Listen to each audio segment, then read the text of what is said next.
Hello, everyone. This is CBSI Presents Tales from Flipside number 8, number ocho. So I'm Dino, should be nicknamed Blazarian. Ran a 10K and did 2 hockey games a day. So, boys, I'm tired, but let's introduce ourselves. Yeah, it's Ben S. And just remember that losing is a disease as contagious as syphilis. Yes. This is Scott. I did not run a 10K, but I've worked all week, so I don't know if that counts. Did you run to the refrigerant back?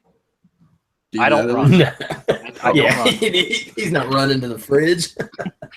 I can do a brisk walk. Okay. P-Dub's here, and we're all coming from you tonight from our new YouTube channel. So we're going to consolidate, hopefully, our past shows, but at the very least, our future shows will be in one spot for everybody to come and find them versus trying to figure out who's going to post and run our live stream for the night. So like, subscribe, and all that jazz. And we got Scott starting us off with a pretty cool toy segment tonight. Thanks for the intro, Paul. Yeah, basically today I'm going to be reviewing the 112 toy line from Mezco. If you guys don't know what that is, it's basically a scaled down version of the Hot Toys or Slideshow 12-inch figures. So these are actually 6-inch figures, so they're smaller, but they have the same detail, same quality, same level of detail, cloth clothing, all kinds of accessories, different heads, different hands, different guns, and all that kind of stuff. Your typical 12-inch figure, is probably going to be pushing about $200, possibly more. The average retail price for the 112 is about $80. So it's a lot easier to buy these and go ahead. Is Mezco the brand? Mezco is the brand. 112 is the line that they do. Okay. So I mean, I could post the link later. But like I said, they're super detailed, super articulate. Like most of the figures have 30 to 40 points of articulation. But they're the same size as like the Marvel Legend line, so they're 6 inches. But like I said, I mean they're so much more detailed and so nice. Each figure comes packed in like a deluxe collector-friendly box, is what they say. These boxes are easy you can open them pretty easy. There's no like twist ties or anything you got to clip or rip open. So I mean, you could basically open it up, display it, and then put it back in the packaging, and it looks brand new. What was I going to ask you? So these they come with those clear. Don't a lot of them come with those clear bases that hook around the figure's hips, so you can? Yeah, they have each one has a stand, and then they'll have the stand actually has like an arm that comes up from the stand that'll grip each figure around the waist. So you could pose them. It's not like I have a bunch of Marvel Legends, and they're a pain in the ass because you got to get the balance right for them to stand. So I mean, these guys each has a stand, and then the arm that comes up and holds them as well. Do they all have 8,000 points of articulation too? Not 8,000. Between 30 and 40 points of articulation. Nice. So I mean, it's not as much, but and it's really cool because like the clothing for them, like their suits and everything, it's all cloth. So I mean, nothing is just molded and painted or anything like that. It's all pretty legit. And it's very limited too. Yeah, how limited are these? I couldn't find any information about how limited they are. They do regular figures, their regular line. I assume I haven't seen any of those really sell out, but they do end up having basically like exclusive variants. There's Mezco exclusives that they only make you can only get on the website. Those usually sell out pretty fast, so I'm assuming they have a limited print run. And then they've done some like almost like store exclusives. Like I've seen a Star Trek Spock store exclusive that was pretty cool. Now, when you say sell out, is it like minutes, hours, days? I don't know. I know that they do sell out fast. Well, the thing about Mezco is they'll put it up for pre-sale months before it releases. So I mean, you could probably buy the figures 6 months before they actually release. Oh, okay. And I'm not sure if they make. I really don't know. I couldn't find any information, but I'm not sure if they make them to demand and then say that's it, or they say, you know, we're going to print 500 of these, and then when they sell out, they're done. I guess another question. So we talk about pre-sales all the time in comic books too. I'm not promoting this or saying that anybody does this. Do you see a lot of people buy Mezcos, like 10 of them or 11 of them, and then try to resell them on eBay, like how people do with comic books usually, like variants and stuff? I mean, yeah, I'm sure it happens. I mean, like I said, the price point's between 80 and I think there's one that's like 200. So 80 to 200. Aren't 80 toys, to 150. Aren't toys a little bit a mixture of comics and not comics in the sense that pre-sales might be not as high as after the figure is released and it's officially out of stock? Yeah, you're totally right. Because I remember the first figure they came out with was Dark Knight Returns, a Batman, and I think the retail price was $69, and there's one sitting at my LCS for months, and I didn't buy it. And then when I decided to finally get into it, of course I couldn't get it there, and then I check on eBay and they're selling for $200 a pop. Damn. Now, I guess since in one of our earlier podcasts we talked about Funkos, and they have like I don't call it like maybe an official pop guide. Is there like an official figurine guide or the price? No, I mean guide, this line is this line is very new. I mean it's the first one came out maybe 2 years ago. They had limited, I guess you could say limited lines. It's the can't think of the damn word. like runs? Licensing, limited licensing. Okay. So I mean, I was going to go through. I could tell you guys the lines that they have right now and the figures that are either available or will be available. Okay. Cool. To start, they have Star Trek, and then they have 3 figures there. They have Spock, Kirk, and Sulu. So I mean, I think this is probably up Paul's alley here. They're all basic ones, you know, nothing fancy. Now, when they figure, and then when they choose people, is it like this? Is this like popularity? I guess kind of. Is that? I mean, I don't know. I mean, that's what I guess. It might be one of them things where they probably get whoever they can. Yeah, it could be because it could be a mixture of popularity and licensing. Yeah. I mean, they have to buy. I mean, they have some character. they have a bunch of Marvel and DC. DC they do Batman: The Dark Knight Returns, Dawn of Justice Batman, Shazam, Flash, Zoom, Green Arrow. There's a Superman from the Dawn of Justice and a Superman from the DC universe.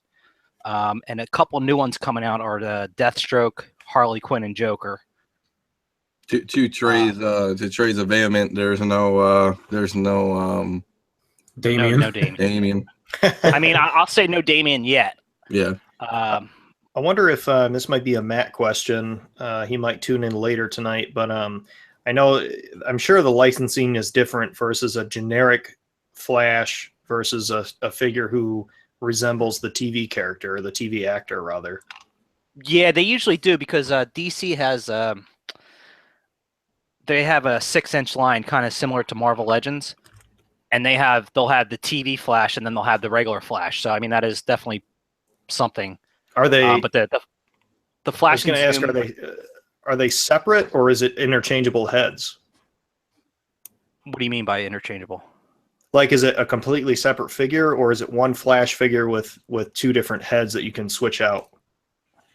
Between it's one Flash figure and then it's one Zoom. Oh, those ones. No, they're completely separate. So okay. The DC line is very. It's I forget what it's called, but it's basically their Marvel Legends line. It's their 6-inch figure, and it's a $25 figure.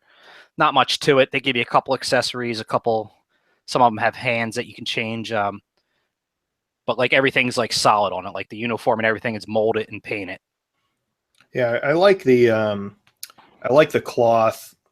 clothing and stuff like that on figures. It's pretty crazy how well detailed these things are. Yeah, it definitely adds to it. Yeah, it does. I mean, I bought one and now I'm up to like 5 or 6. And to go back, I think you mean the Face Off 2-packs? Is that what you're? Face Off? No, it's let me see. It's DC Collectors or Oh, DC. I like that Marvel Legends. Oh, I tried to. There you go. If you look on the side there. All right, then the Marvel line, they have Captain America, Daredevil, and they got two different Daredevils. They got the yellow suit and the red suit, and then there's like an exclusive Shadowland Daredevil, which is pretty cool. He's all in the black suit with the red logo. Punisher, Red Skull, and then coming up they have Spider-Man, Deadpool. And the Deadpool is a Mezco exclusive, and I'll get into these later when I'm going to go through my top 10 of what I like. It seems like the Mezco exclusives, if you can get them from the website, usually go up in value. There's a Punisher one that they did, a Mezco exclusive, and it's selling for $400. Damn. And it was a retail price of 80. What's the something like that. I mean, exclusives are exclusives, but outside of that, I was going to ask what the appreciation time is, as far as, we were saying pre-sales. The Punisher one appreciated immediately. Okay, that's one like I've been trying to get. It basically sold out pretty much right away. You can't find them anywhere. They're on eBay, but everything is $400 to $450. Yeah, and they're actually selling at that price. I think it's going to come back down. I think the price at $450 is probably high. It's probably people that want it really bad. Kind of same thing like with variants. The first couple weeks or month that it's out, people have to have it, and they don't want to wait and be patient.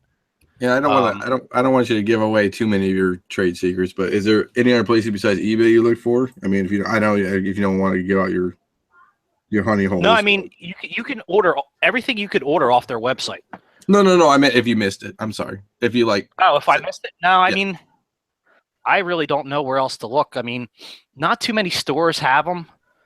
I'm lucky. My LCS brought them in, and he carries them. But I've been to a couple other stores, and I haven't even seen them there. And actually, I'm gonna go to my LCS. I'll look for you. I'm on LCS too. I'm gonna go this week. So. Yeah, if they have the Punisher Classic Mezco exclusive. Mm-hmm. Do they order them direct from Diamond? Or do they? No, you order them direct from Mezco. So that's the only place you can get them.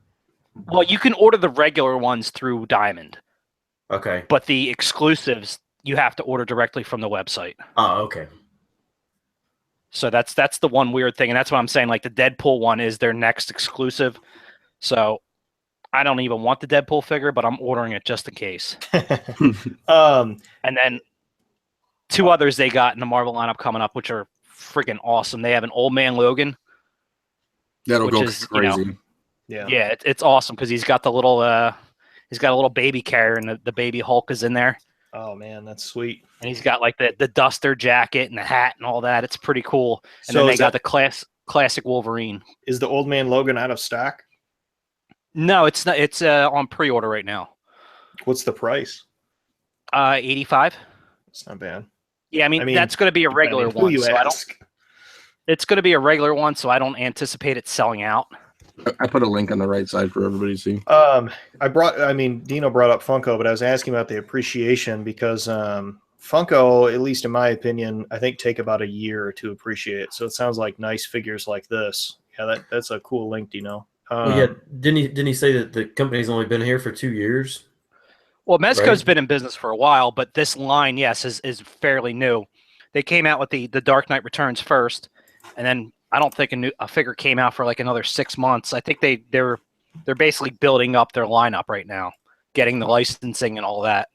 And didn't you point it out to me at an indie, the 112 stuff? Yeah. When we passed that booth? Yeah, okay. Yeah, that guy had tons of them. Yep. But he had all the regular ones. And then there's two other that they have like miscellaneous. I put Ed, and then they got Frankenstein. Frankenstein's pretty cool. The Judge Dredd would be cool, I think. The Judge Dredd is really cool. And they have a couple different versions. They have like a black and white version. They have a color version, and then they actually have the cycle, the Lawmaster cycle. Awesome. And I mean, this thing has like 5 sound effects. It's got horns. It's got guns. It's got lights. Real rubber tires. Everything is super detailed. Like high quality, but it's actually kind of affordable. Like if you don't want to drop $200 on a 12-inch figure. Well, we were talking before the podcast how it kind of compares to Slideshow. But Slideshow is more of they release more of statues versus, sounds like Mezco is posable figures. Am I right? Well, Slideshow does mostly statues, but they also do action figures. I actually bought one today, a 12-inch Boba Fett, and honestly, it looks the same as the 112 line, except it's just twice as big. Do you want to? And that's where they got. Do you want to get into the Sideshow stuff? I guess. That's the only thing I bought from Sideshow, so I don't really know much about them. I looked at the prices on them, and I kind of said, nah, it's a little too much for me. The worst thing that Slideshow does is offer payment plans. Oh yeah. I mean, I see dudes on Instagram that like constantly putting down payments on those things, and they are not cheap. Some of the big ones are $400, $500, $600, $800. Like, I mean, we've mentioned, and I mean, honestly, who has the retail, room for that kind of stuff? like retail. Yeah, like retail. Like buy them, like pre-ordering from them is that price. There's a link right there. And it's ridiculous how much Slideshow. I mean, they're incredible. They really are. I mean, they're works of art. But I mean, look, that Superman 750. I mean, it's supposed to be there in August and October. I mean, it looks badass. Don't get me wrong. I mean, it's not like it's done. You know, at least you can see you're getting your 750 worth. Yeah, I mean, you're getting a limited edition. You know. But those are, how tall are they? That's 27 inches tall. That's a big figure. Jesus. I don't know what the resale is on Slideshow. I mean, I think at the worst case, you break even. Yeah, I mean, I think because they're so limited, and it's kind of like, I kind of picture them like the variant market. Like, you get the people that like, you know, I gotta have the best figure. I gotta have the best, you know, this or that. Because I can't fathom spending that much money on an action figure. I mean, when you break it down, it's a toy. Right. Yeah, pretty much. I mean, we've talked about it before. The biggest things to think of are space and proper storage, so it doesn't fall over when you crank up your Detroit base. Yeah, I mean, what's good about these 112s? I mean, the box is maybe 12 inches by 10 inches by, no, not even 12, maybe 10 by 10 by like 3. So they're not that big.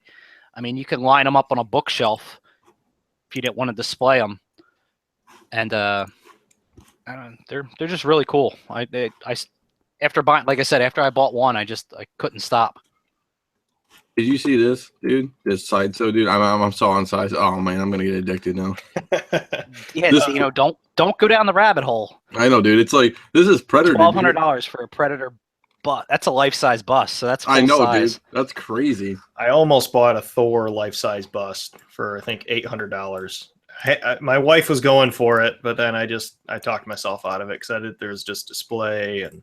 I mean, honestly, with this kind of stuff, I mean, you got to look at it as art. I think. Yeah. Like this is you're buying a piece of art because of the detail and stuff. That's a detailed pussy mouth right there. Yeah, it is. Do they? I mean, do you ever see them drop in value, or have you seen a good deal come through eBay once in a while for any of this stuff? On the 112s? Yeah. I mean, not really. I mean, honestly, like their retail price is $85. I don't know if they do. I mean, obviously they have to have a wholesale rate to sell to people if the retail is $85. So, I mean, the cheapest I've seen like a regular figure go for is about $65 to $70. They hold their value. Have you seen anybody like something get like discounted off the store because it never sold out? Which I highly doubt it's going to happen, but no, I don't think so. I mean, they if you go to I have the link in the outline. In the outline. Oh yeah.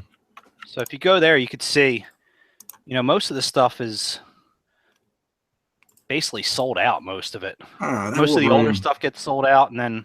I wish they would win the blue and yellow Wolverine. Well, I bet you there'll be an exclusive at some point. But you see that Punisher Classic? Yeah, that's sick, dude. That's the one.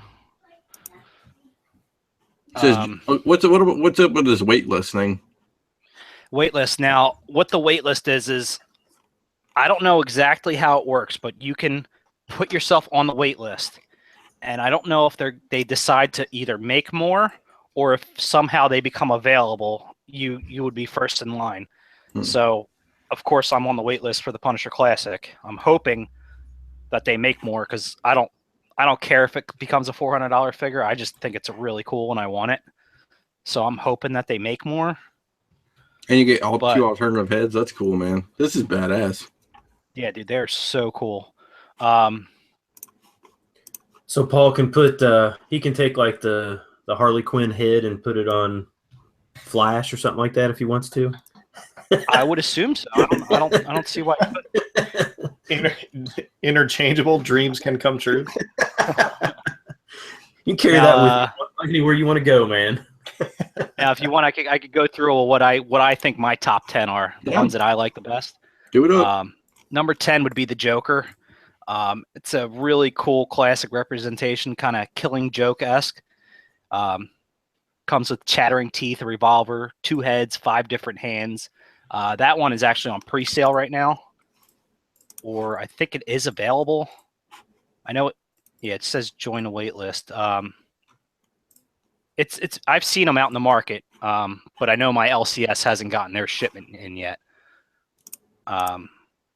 Next one is the Judge Dredd Lawmaster Cycle. That was cool, man. That is cool. I mean, it's got friggin' lights. It's got horns. The black one, right? Yeah, the MSRP on that one was $125. It's had some pretty wild sales figures on eBay. It goes from anywhere from $125 to $250.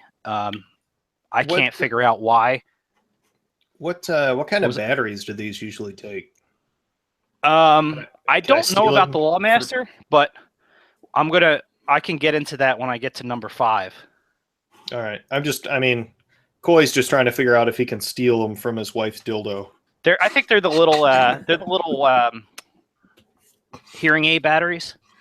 Oh yeah, watch batteries. Perfect. Yeah, little watch batteries. Does Coy wear hearing aids, or is that not an Asian thing? He probably does. No, I thought he uses like one of those Asian horns you see. You know how people like back in the day. Or is it one of those Bluetooth speakers that looks like a Bluetooth, but it's really a hearing aid? Maybe. Yeah, that's what it is. Number 8 on my list is Judge Dredd Black and White with the Lawmaster Cycle. This was a con exclusive, and it was the MSRP on that one was $250. So what you con get the was Lawmaster. I think it was San Diego. Okay. So you get the black and white Judge Dredd figure with a black and white Lawmaster Cycle all in one package. It's pretty cool. That's cool. That one is obviously sold out. I don't think you're going to find it cheap if you want it. The next one I got is the Daredevil Shadowland. This was a con exclusive. I believe it was San Diego Comic-Con again. This was the black suit with the red logo. This one has done really well. MSRP was $80. Sales are anywhere from $150 to $200 right now. You think they're going to come out with a regular Daredevil, like the very first version? Yeah, they do right now. Not the red suit. The the yellow suit. Yeah, they got it. No. I meant what's the one where he has like the towel over his head or whatever? From Netflix. From Netflix. I'm sorry. Yes. No, I don't think that. Yeah, they had the yellow suit, the yellow and red suit, like from the first couple issues. Then they have like the standard red suit, and then the Shadowland.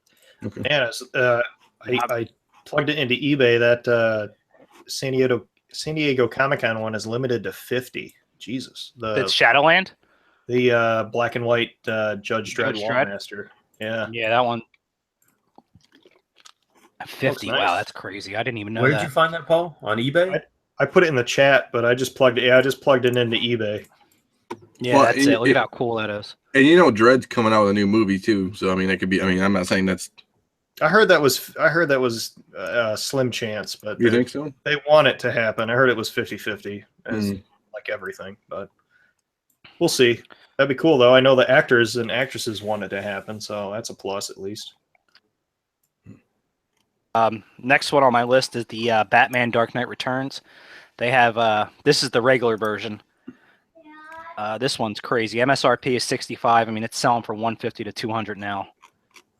Very I keep waiting for like a cheap sale to come around. I watch auctions and they consistently sell.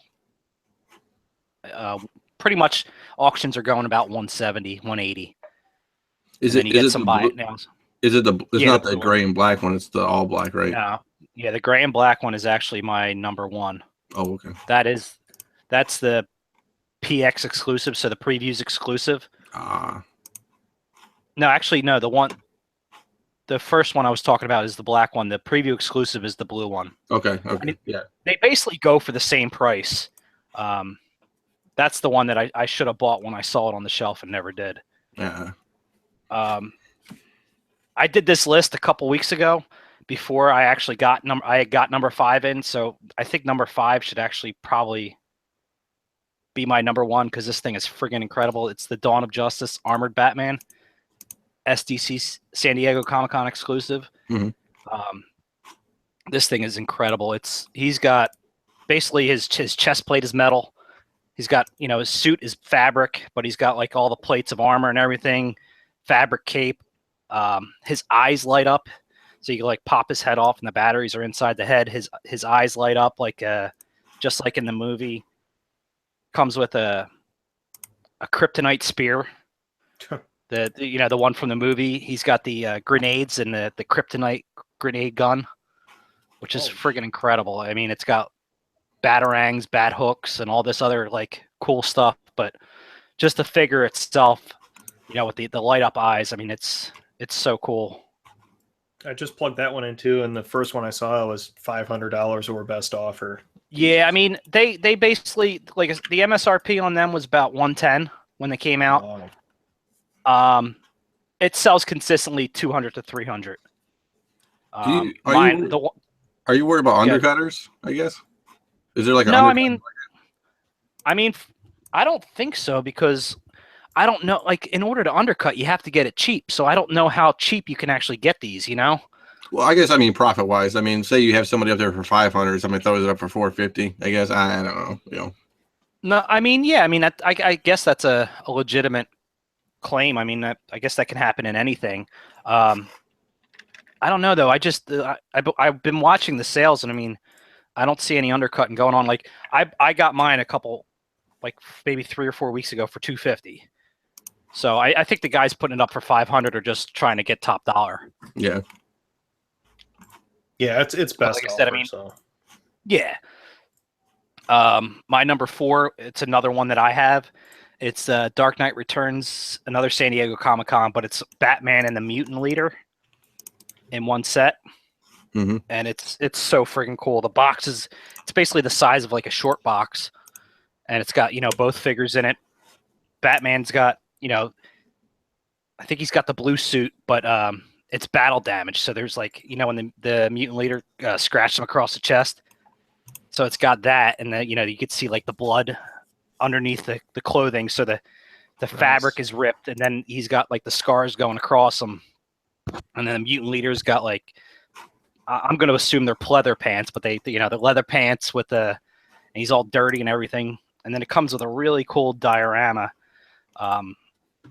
base of the junkyard. So you can like pose them up on the junkyard and have them fight. It's pretty cool. And you said this is about the size of a short box? Yeah, the box that it came in is about the size of a short box, yeah. Because it's got the base. The base is huge. It's probably about 8 inches wide. Is the box I guess is it just like everything else, like like when you do like old school classic games or stuff like that, like Nintendo Market and stuff, like is the box, if it's damaged, is it effective value, you think? Yeah, I mean I would think so, but I mean I've seen the loose figures sell for almost as much as a box figure. I think it's more 50-50. It depends if you're going to open it and display the figure or leave the box open. True, For games, it seems like people, I don't know, Dino, what do you think? That people keep them in the box or play them? You mean old games? Yeah. Honestly, it's probably like 95% unsealed.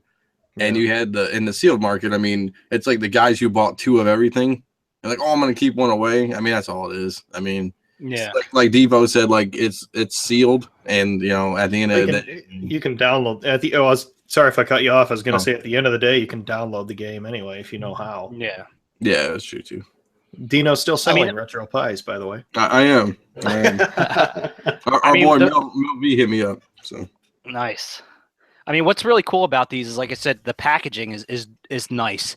They all have, it's like a slip cover, and then they'll have the package with the window box. Very easy to open. There's nothing that'll snag. Like, you can basically take them out of the packaging and put them back in, and you really can't tell. So it's funny when you see like the ones that are like sealed and unopened. Like, well, you can open them and put it back, and nobody could really tell if you were careful enough. But it's actually a really good. The box is very nice. It displays awesome. They just do they have really hit it out of the park. Do they have a little like Velcro things that you open up the box and it's a clear window, you can see the figures kind of thing? Is that what you meant? Yeah, I believe so. Let me see. Nice. I'll pull one out. They did those for the NECA TMNT line that they did for, I think they did one for New York Comic Con and then the other one for San Diego. But those open up and you can display. They display. It's really nice. Just just so you can see the detail and the time that they put into the figure before you open it or buy it. I hope I didn't fuck this up, but I sent Z the Shazam one because you can still pre-order it. It looks badass. Yeah, Paul, you're right. They basically they have a slip cover that the box is in. You could take the slip cover out, and they don't have Velcro. They got the magnets. They got the magnets, and it opens up like a book, and then you could see the figure with all the accessories and everything in it. I mean, you could display it in a box, and it looks awesome. Oh, they're too good for Velcro. They got magnets. Shit. Yeah. Like I said, even the slip cover comes with a piece of plastic around it, so the slip cover is protected. That can be Dino. That can be John Z's birthday present. He's John Z isn't here tonight. Well, he might be coming in late, but he's out for his birthday dinner. So happy birthday to John Z. Happy birthday, Z. Right. Happy birthday, Z. I almost bought him a Western yesterday. All right, so number 3 on my list is the Punisher Classic. You know, I've been talking about this one pretty much the whole time. Basically, it's the Punisher, but he's got white. It's got the vintage look, like the first appearance Punisher with the white boots, the white gloves, the white suspenders, the belt holster. All the accessories are all white, and it's just there's not much to it. Like, he doesn't have extra equipment, but it's just so cool. It's a really nice looking figure. Sales have been consistently 300 to 400 on an $85 figure. So I think if you guys 85? 85, yeah. Jesus Christ. The black one's not bad either. The black one's nice, but there's also, they don't have it on the website because this was a PX exclusive. My number 2 is the Punisher Deluxe version, which I don't understand why this one's cheaper than the Classic, because the Deluxe is fully loaded. It comes in a tin. And most of these have, like, you pull the thing out and there's one tray with the figure and all the accessories. This thing has 2 trays. Wait, and which one was more expensive? The Classic is more expensive. But the Deluxe. I thought you had the Classic as 85 and the Deluxe as 125. No, yeah, the Classic was 85 retail, but it's selling for 300 to 400 because it's sold out. Gotcha. The Deluxe retail price was 125. But like I said, this one it must have like 16 guns with it. It's pretty crazy. He's got a grenade launcher with actual grenades you could put in the grenade launcher. RPG launcher. He's got 2 or 3 chest rigs, a leather coat, a knife that goes in a holster in his back. I mean, it's crazy how many guns are in this thing. It's really cool. Dino in the chat linked us to your Google Plus post that you put up a few weeks ago. Yeah, there you go. To your, I mean, look at that. Look at how it's ridiculous how much stuff comes with it. Do the weapons actually work, like the grenades? Like like you can literally, like, you see how it's the grenade launcher with it basically looks like a revolver almost. Mm-hmm. Yeah, that thing slides open and you put the grenades in it. It doesn't shoot them, but it does that, and then it's got the RPG, the shotgun. So how did you find it? You just saw it in the previews magazine and you're like, holy shit, I need this? Or how did you see it first? Yeah, well, like I said, I mean, I've been on this line for a couple of years now, but I forget what I don't even know how I must have saw it in previews or something. because I ordered it from my LCS, so I got it from there. If you guys, if anyone listening is not part of the toys page, maybe we'll put a link up to that on our Flipside Google Plus. But it's kind of a Wild West. I know we gave a shout out to, man, what's that guy's name, Scott? Grim Reaper. Yeah, Grim Reaper, who's keeping that page alive. But yeah, I'll send a link out. Is it the toy action figure comic or collecting and speculation? Yes. I guess I should actually join that page. I put it in the Now, chat. what's also crazy about that Punisher is like even the weapons have removable magazines and stuff. Jeez, ow. It's pretty crazy the level of detail. So Like I what said, are you can see the what is the chances that you'll break something? Not playing with it. I mean, it's more for display, but setting it up as far as. We know you're you're not playing with them. I mean, honestly, all these things they're heavy. They're not light. They're not cheap. They are well put together. I mean, you can like I said. I mean, you can move it basically almost as much as you can move your body. I mean, like I said, I have some Marvel Legends, and I have the Spider-Man Green Goblin one, and that broke the other day just by sitting on my dresser. I don't have any doubt that these things are built to last. Yeah, that's the other plus of buying a quote toy versus a statue is it's meant to survive the 6 to 12. Well, these aren't statues; these are action figures. So like toy action figure. Sorry to offend you. No. I think the statues graphic novel. Yeah, I think the statues are like on immovable. Like they don't have any articulation. They're basically like whatever position they're in. That's what you get. Whereas these you can actually pose them and stuff. So I think that's the distinction. Joe asked on the YouTube page, are your wives cool with your toy collection? Well, I know Scott's single, but I'm single, so I don't have a problem. all potential. What about you guys? All potential ladies have to walk through the room of toys first. For Scott. Yeah, it's like 40-year-old virgin over there at Scott's house. You know what? I keep my geek stuff in my bedroom. Oh. I got I got a shelf downstairs with some stupid pops that I like, Sloth and. Is that where none of the magic happens in your bedroom? None of the magic happens. Yeah. Well, it depends upon what kind of magic you're looking for. Well, that's true. That is true. So you're saying, all right. So I'm looking at this Deadpool, and I've never bought any of these. All right, so it's on pre-order right now, and it's available for $85. So you're saying that because it's an exclusive, that this will probably sell out. Yes, that's what I mean. That's my thinking. The only exclusive they had the Punisher Classic, which I told you how much that's going for. Right. And they had the what was the other one? The Daredevil Shadowland, the Batman Mutant Leader one.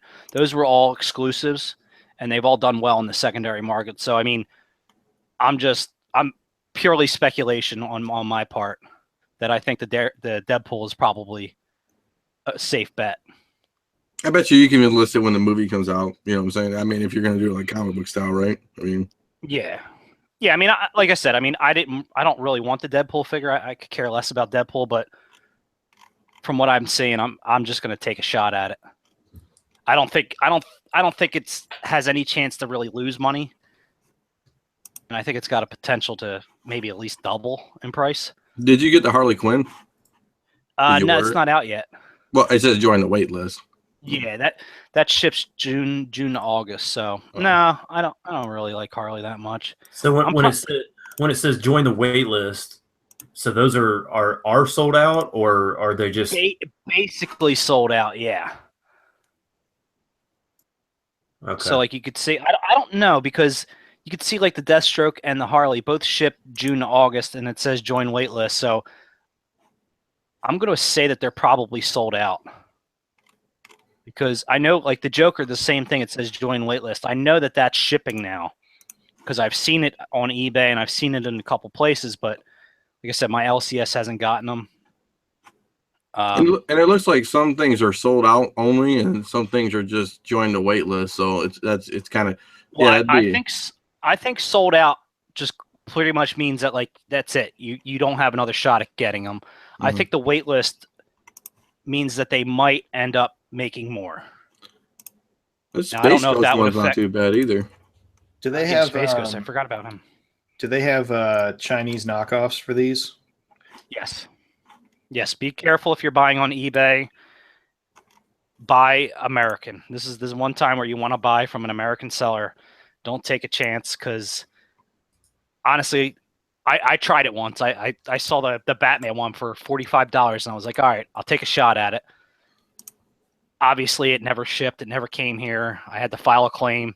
Filed the claim, and the guy's like, "Oh, you need to wait 6 weeks for it to get there." And I was like, "Yeah, but you don't even have a tracking number, so screw you." And then basically, I had to end up going through PayPal to get my money back.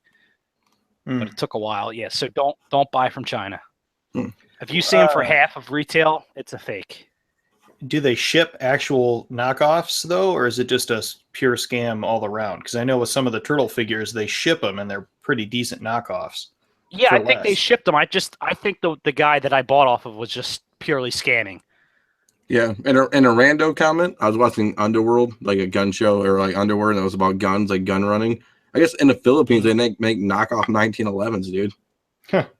I didn't even know that. Dude, you can get Turkey has a huge knockoff market for firearms. They do like the CZ 75. They'll make a knockoff that's like $250. Yeah, they got a knockoff, and they have the markings and everything too. I mean, that's how knockoff good they are. Yeah. And then the last one on my list was the Dark Knight Returns, the previews exclusive, the blue version. That one MSRP was $65. It sells between $200 and $250 now.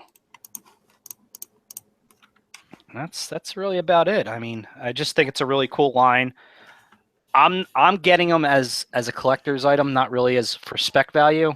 But like I said, I took a shot on that Deadpool, thinking that I think it's a safe bet that it might appreciate in value. No, that's a good review, man. That's awesome. Yeah, you may have just cost me $85. Which one are you looking at? Deadpool? The Deadpool, yeah.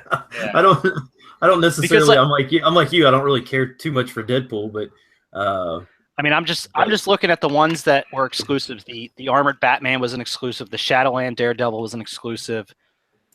The who else? The Punisher Classic was an exclusive, and all of them have done well. What about item K down here? Who put that down there? Item K. Oh, I put that in here. That's just a link I found to this gigantic Optimus Prime robot. I shared that with Will, who's our big TMNT or Transformers guy. I think that's coming out from holy shit Hasbro. It's been a while since I've looked at it, but it looks 3A. Yeah, it's insane. It's almost 20. It's 19 inches tall and just has God knows how many LEDs and everything. Yeah, LED details including headlights and eyes. Yeah, what's that? They call it Optimus Prime Evasion Edition. If you wanted to look that up, but you can pre-order it as of March 24th, so a little bit late on that news, but from $430. Bambaland.com, BAMBA land.com, or in 3A stock lists worldwide. But anywho, I just threw that on there since we're talking about figures, and that was just like a holy shit. This is gigantic. Yeah, that thing's pretty cool. Bamaland is no longer in business. So. Oops. Unless I look kickback. Yeah. But yeah, I mean, figures is as deep of a hole as comics. I mean, I think it's actually deeper because there's so many options. Yeah. It's just, I mean, people will pay thousands of dollars for a figure. There's a guy. To me, I mean, what's that? To me, I mean, there's only a few comic books I'd spend $1,000 plus on. Yeah. There's I'm certainly not going to sink that into a figure. there's a guy on Instagram that I follow who has the have you heard of this, Scott? The Acid Rain toy line. They do post-apocalyptic figures, or at least they look that way to me, different robots and stuff like that. He does some pretty cool just poses and posts them on Instagram, but that's another expensive toy line. Tag me in one of his next posts. Yeah, sure. I'll pull it up now. I'll take a look at it.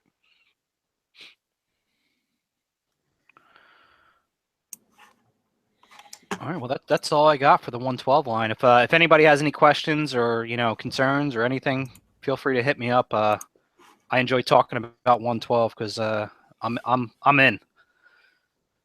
And I put the group up in the chat for the people who are listening, a little ways up there. So for the actual toy speculation line. So. And Scott, you would say on the if you're buying these Mezcos that 112 line is the line. I mean, you said they had 12-inch figures, but are those as collectible as this 112 line? No, their 12-inch figures are they have a cool licensing. They got the Thundercats, they got some Marvel stuff, but honestly their 12-inch figures are kind of like the it's like the stuff you'd find in Toys R Us and stuff. They're not that nice. They're not as detailed. I don't know if you've ever seen the Gentle Giant toy line.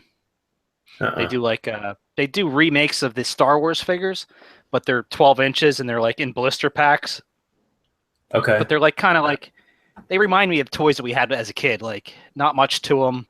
There's no articulation. I mean, they're basically like statues almost, and they're much cheaper too. I mean, here I'll show you guys this one. This is the Lion-O. I mean, it's cool, but I don't think they're worth the money and the size and how big they are. And collectible wise, they're not reselling for like you're saying they're doubling and tripling in price. Yeah, I mean, I think where the 112 has got a real good shot at really even gaining ground is with the high end statue figure guys, because I mean you're getting a high end product at a fraction of the price. And like I said, I mean the packaging is top notch. The build and everything, the accessories, everything is nice. Like nothing is cheap or chintzy about them. They don't cut any corners. So I mean, even if it doesn't come to be a spec pick or anything like that, I mean, you got a really nice figure. Cool. That's good stuff, Any man. other questions? Not really. Like Ben said, I might be $85 in the hole a couple of times. I'm glad I ordered my. I'm glad I ordered mine already because the Joker one's badass, man. I would have get a Joker one. The Joker's nice. Even the old Man Logan's not too bad either. They're all incredible. Like, it makes me want. I even want the Frankenstein one, for Christ's sake. I mean, they did a good Frankenstein. Do they? So how frequently do I don't know? I missed the part of the very beginning. Do they? How frequently do they release them now? Is it like once a month? Like one? I mean, yeah, I know they come out in August and June, and April and June, like 6 months or whatever. But I think they're gonna start picking up steam on their releases because they've been doing more and more. Like I said, I mean, the first one came out like about 2 years ago. Then he waited about 6 months, and then the Judge Dredd came out. And I think like another 6 months they started like releasing every couple months some figures. That's cool. So most of them have released within the last 6 months, I'd say. They're US based though, right? I believe so. Mezco, let's see, Mezco. I believe they are, yes. You see if it says if it's made in the US or it's probably made in China anyway. Yeah, made in China, of course. Mezco Toys. Yeah, they're based out of Long Island. But everything's made in China, of course. We don't have manufacturing here anymore. Yeah. Well, like I said, if anybody has any questions, just feel free to hit me up. I've definitely done some research on these guys, and I love them. Oh, they got a Thundercats one. Who was up on Thundercats? Who was getting Thundercats stuff in the chat a couple days ago? But that's the cheaper version. They're Oh, bigger, so they're 12 inches, but it's more of like a mold. I'd like to say they're more of like a kid's toy. Oh, okay. I see what you're saying. You know, the packaging isn't as nice. It doesn't display as well. Remember the old school wrestling figures you used to pick, like you used to play with back in probably the 80s or 90s? Maybe like that, maybe? Yeah, but I'd say they're a little bit bigger than them. Okay. But yeah, something similar to that. That's pretty much what they remind me of. Mm-hmm. Oh, they got Mortal Kombat stuff too? I mean, they're only 4 inches, but that's not bad. Yeah, they got some great licensing. Maybe I'll start small like that. I mean, go look at their dolls. What they have, they're so creepy. They got like a Harlem. They got the Clockwork Orange one. They got who's this? What's the guy? Pinhead. Yeah. Jack-o'-lantern, Evil Dead. They're just like really creepy. They got Chucky. Chucky's sold out. Yeah, I'm looking at those Dawn of the Dead. Yeah, they're creepy, aren't they? We pulled up Chucky one night on Netflix. My wife had a friend over and she wanted to watch it, and our daughter was awake. And she's like, no, I don't want to watch Mad Baby. And I'm looking forward to. Mezco did a lot of smaller figures, but they did all the Breaking Bad figures. I don't know if you guys have seen them. The regular I think they might be 6 inches, but they're $15 figures, so they're not anything special. But they've been doing a really good job with their licensing. It kind of reminds me of like Pops and how they're just going out, get the licensing first, and then make the figures. Yeah. I searched Breaking Bad on their website. Nothing came up. Yeah, I mean these were released years ago, like a couple years ago. They're not selling them anymore. I mean, you can get them on eBay. Looks like they have something called Mezits that's kind of like not Funko-esque, I guess, like little figures. Oh, like plushers? It sounds like they're like vinyl figures. It sounds like their brand is growing. Yes, it's definitely growing. Yeah. So. Here, Paul. Here's a link to one of the Breaking Bad figures. Oh wait, damn it! I didn't. Not control C it. There it is. Yeah, I think I've seen those at Toys R Us and whatnot. And they also, back in the day, one of their first things they did, they had a South Park line, which honestly are very hard to find. You're not going to find them out in the open too much. There's a link to one of them. So I mean, they've been around for a while. But yeah, when did the company start? I couldn't tell you, but I know these South Park figures came out about 10 years ago. So they've been in business for a while. I think they're just must have played it slow and safe. Yeah, kept the quality, all that good stuff. I mean that's the thing. I mean, don't try to do too much. You get some of these companies that do too much and then they fail. Are you part of the exclusives or rewards program, I guess? I mean, if you make an account, you're automatically in. Like every figure you buy from them, you'll get points and stuff for. I put myself in for the Deadpool, so I mean that hasn't shipped yet, and then I put myself on the waiting list for that Punisher. So looks like their first figures were back in 2012. 2012? Wow, okay. I thought they were sooner than that.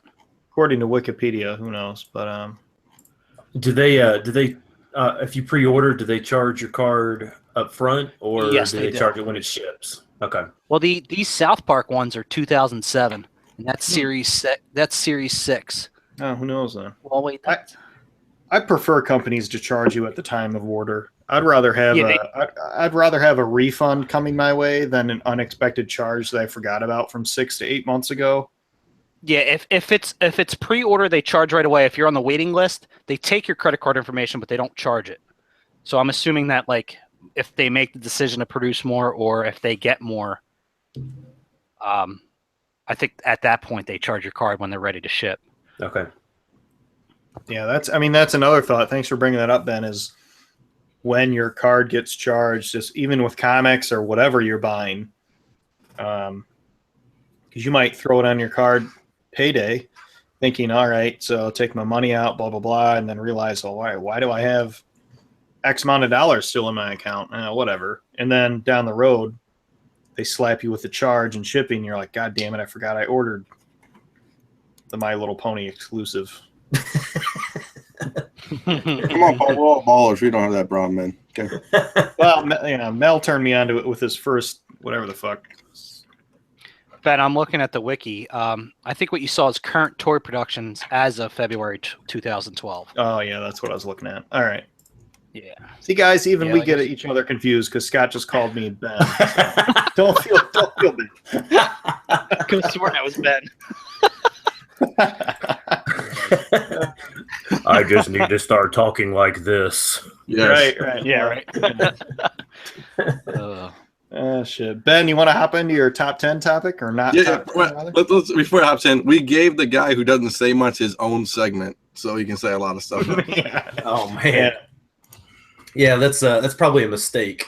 Yeah. No, it's okay. No, that was good, Scott. I think that That was nice. I think It you probably was. cost me $85, but yeah. All right. So I guess kind of what do you guys want to know? I mean, I mean, I guess I want to. I guess I was thinking more of a history lesson. So you do Okay. the. I guess so. Ben S does on comicbookinvest.com. He does the top 10 every week. For Is a lot every of week or us. every other?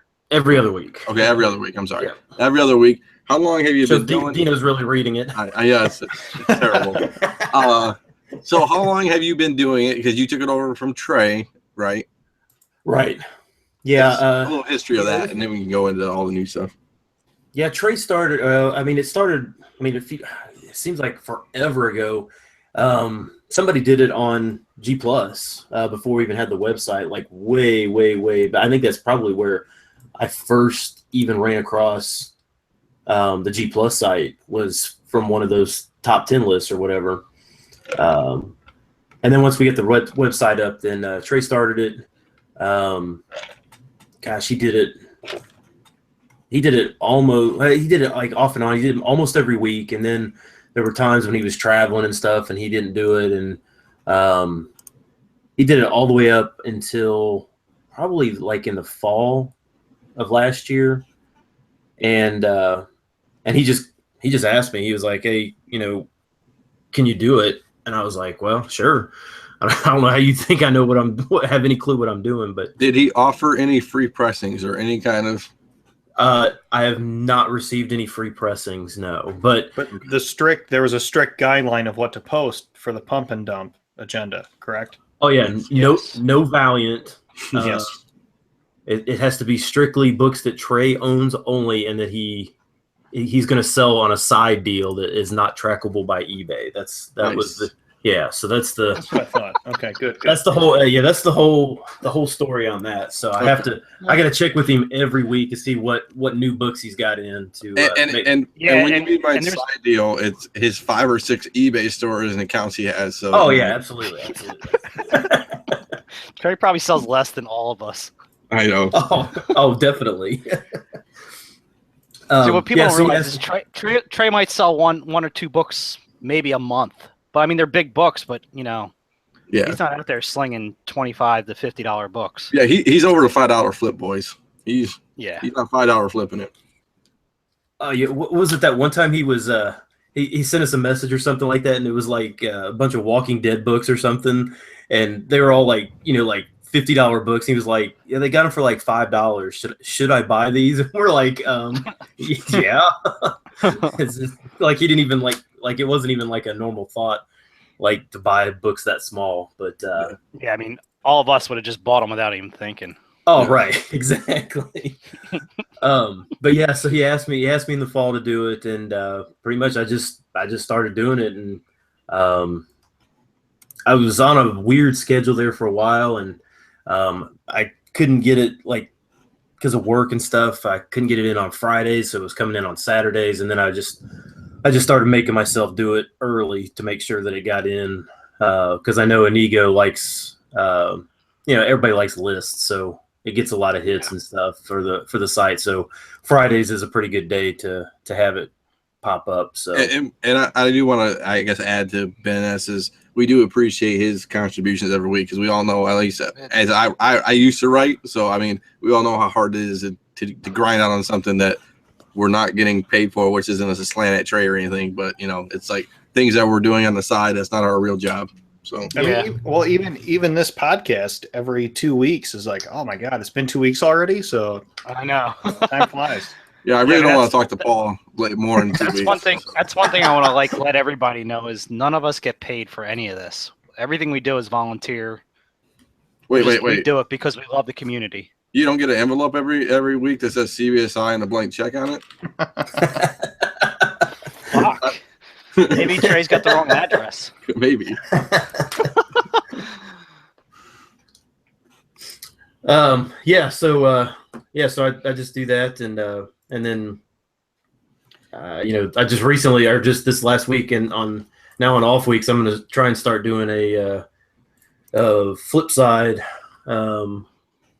You like have that little plug for the show there. The flip side of the hot list, I'm gonna start doing a cold list too. But that's good. I like that. In honor of the flip side, a cold list. Yeah, absolutely. You know what's funny about your cold list is I sold 2 of those books at Indie, and then I have like 4 of the other ones, and I'm like, fuck, I should have sold these. But we killed I'll number 7. What, we killed number 7 though. One book you were dead on is that Batman New 52 sketch, number 1. Yeah. Ugh. I bought that at the height, and I think it's just I'm stuck with it. I mean, it's still a really good book, though. Yeah, I mean, it is. It's a great book. I think New 52 is going to come back around at some point because I mean, that's one of the best Batman stories out there. I agree. The whole run, Snyder, 1 through 52 is just Snyder amazing. Just killed it. I mean, he turned that whole world upside down, and the whole Court of Owls thing, like, ugh. That Court of Owls is by far one of my favorite Batman reads. Is Preacher back on air yet, or no? No.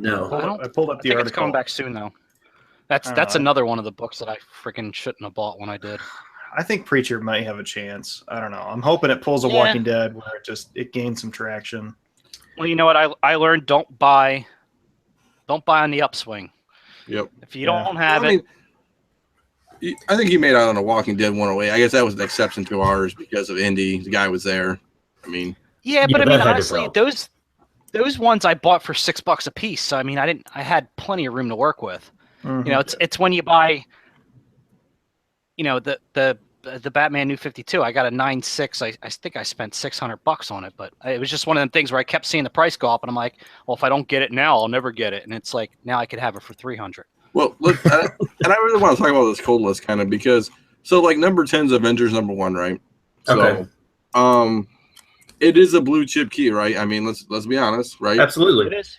So my thinking is it's cold now. Do you buy one and maybe it creeps back up? Well, I think when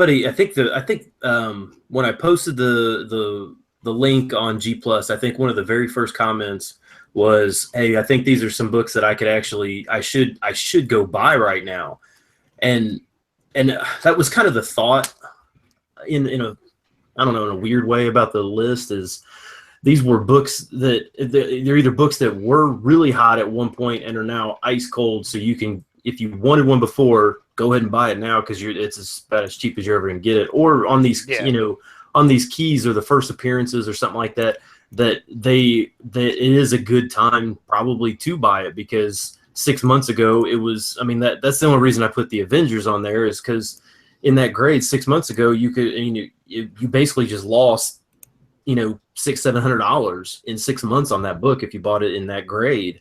Will it go lower than that? Probably not. But I think too the I guess for me being like we all went to Indy together except for Paul. But I mean we had Avengers number 1. That's because Trey was going to beat me up. Yeah. He did threaten you. Yeah. Yeah. So, well, that's why. He so Scott had one and we put it on our wall. How many people asked about it, Scott? A ton of people. Like a ton of people were just depressed that we had one. You know. It was I mean, it was a low grade though, 1.5. So I mean, some books. I mean, we talked about this, I think, before. Some books are to draw people in. Yeah. I mean, we were talking about Toledo Con. My Werewolf by Night was priced crazy, and it was just to draw people in. It was a semi PC book, you know, priced to not sell, and then someone's like, "Oh, I'll give you full price, and here's a cash / book trade." And I was like, "Well, totally caught me off guard." But yeah, that happened. I mean, that's to me, another. I sold a few books I didn't want to, but I was like, you know what, cash is better than having this book. Dude, you made out, dude. It was crazy. I've never sold my ass off for you in my life like that. Yeah. I mean, I think books like that, I mean, it's weird because like everybody who collects comics would want that book. But you know, I guess kind of the conventional wisdom is, hey, I buy this book and I'm going to make money on it. It's guaranteed. And I think that's kind of a misconception. I think a lot of these books are, especially when it comes to those silvers. Nothing's guaranteed. No, the silvers, I don't know. Those silvers have a weird. I think some of them are inflated because there's so many of them out there. Well, can we talk about that a little bit? Sure. They're Silver Age books are not rare. Yeah, so we went to Indy. Us, we all were there. Me and Scott and Tony walked around a lot. We saw a bunch of books, right? I mean, and they had decent books there. It wasn't like some kind of like I saw like at South Bend Comic Con. They had like one wall with one comic vendor. We had like 30 comic vendors there. So I mean, we had a good proportion of them. But nobody's buying silver, man. No silver. Not too many people were buying gold and stuff. I mean, a lot of guys had a lot of big books up there, and it's hard to walk around when you have guys. I mean, when you have a $1,000 book or $2,000 book or whatever the price range is, that's a lot of money to be carrying around at a con to say like, I'm going to buy this book, Except for that one dude with the Bible. Yeah, well, he comes to me. Okay, so I give him a little background because Scott's new and Ben was here last. That dude came to us last year, dude. That dude knows us. He comes up and he's like, "What?" And he's cool too because I don't know. I can't remember his name by any chance, but it's gonna mess me up. But anyways, so he comes to our booth every year. I always say hi to him. I always shake his hand, and the first words come out of his mouth. It's not even like, "What's the biggest books you have?" And he's like a big fish. He's in the variants too, man. Like he's all about the art. I think we spent the first day talking about the top 100 list with him. Yep. And then the next day he comes back and bought 2 big silver keys off of us. Yeah. But I mean, I want to reiterate a point that Trey made. I heard him say this on UD that you go to these cons, you don't see these super rare variants. I mean, you're not going to find these $1,000 Campbell variants or any of this stuff that's like super high dollar. I mean, has anyone seen a Saga RRP at a con? Nope. I know I haven't. Well, what's funny is like we can talk about Indy a little bit. So we had the best wall there. I mean, not just because there's guys who had bigger books like Dale Roberts. I'll throw his name out. So Dale Roberts had big books, but I mean, Dale Roberts has been in the business forever. I mean, he's a definite boss when it comes to that stuff, and he's there at every big show, anyways. But I mean, nobody had variants. Trey looked around. He was like, "Dude, there's nobody who has variants. Nobody." So it was interesting. And if you do get variants, it's like the stupid 1-to-1, like the action figure or the hip hop ones. You're not getting anything high dollar or high end. Mm-hmm. I mean, and I'm not sure if that's a product of the rarity of them or maybe that people like buy them and just they're getting put in collections and they're not moving. I think they're getting put in collections. A lot of people ask us about a lot of Del Auto, a lot of Hughes, a lot of Yeah.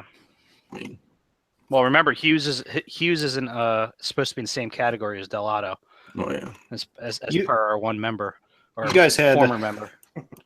You guys had somebody ask specifically for a Losh, right? Yep. Yeah. Is that the first time anybody's heard for that specific request or no?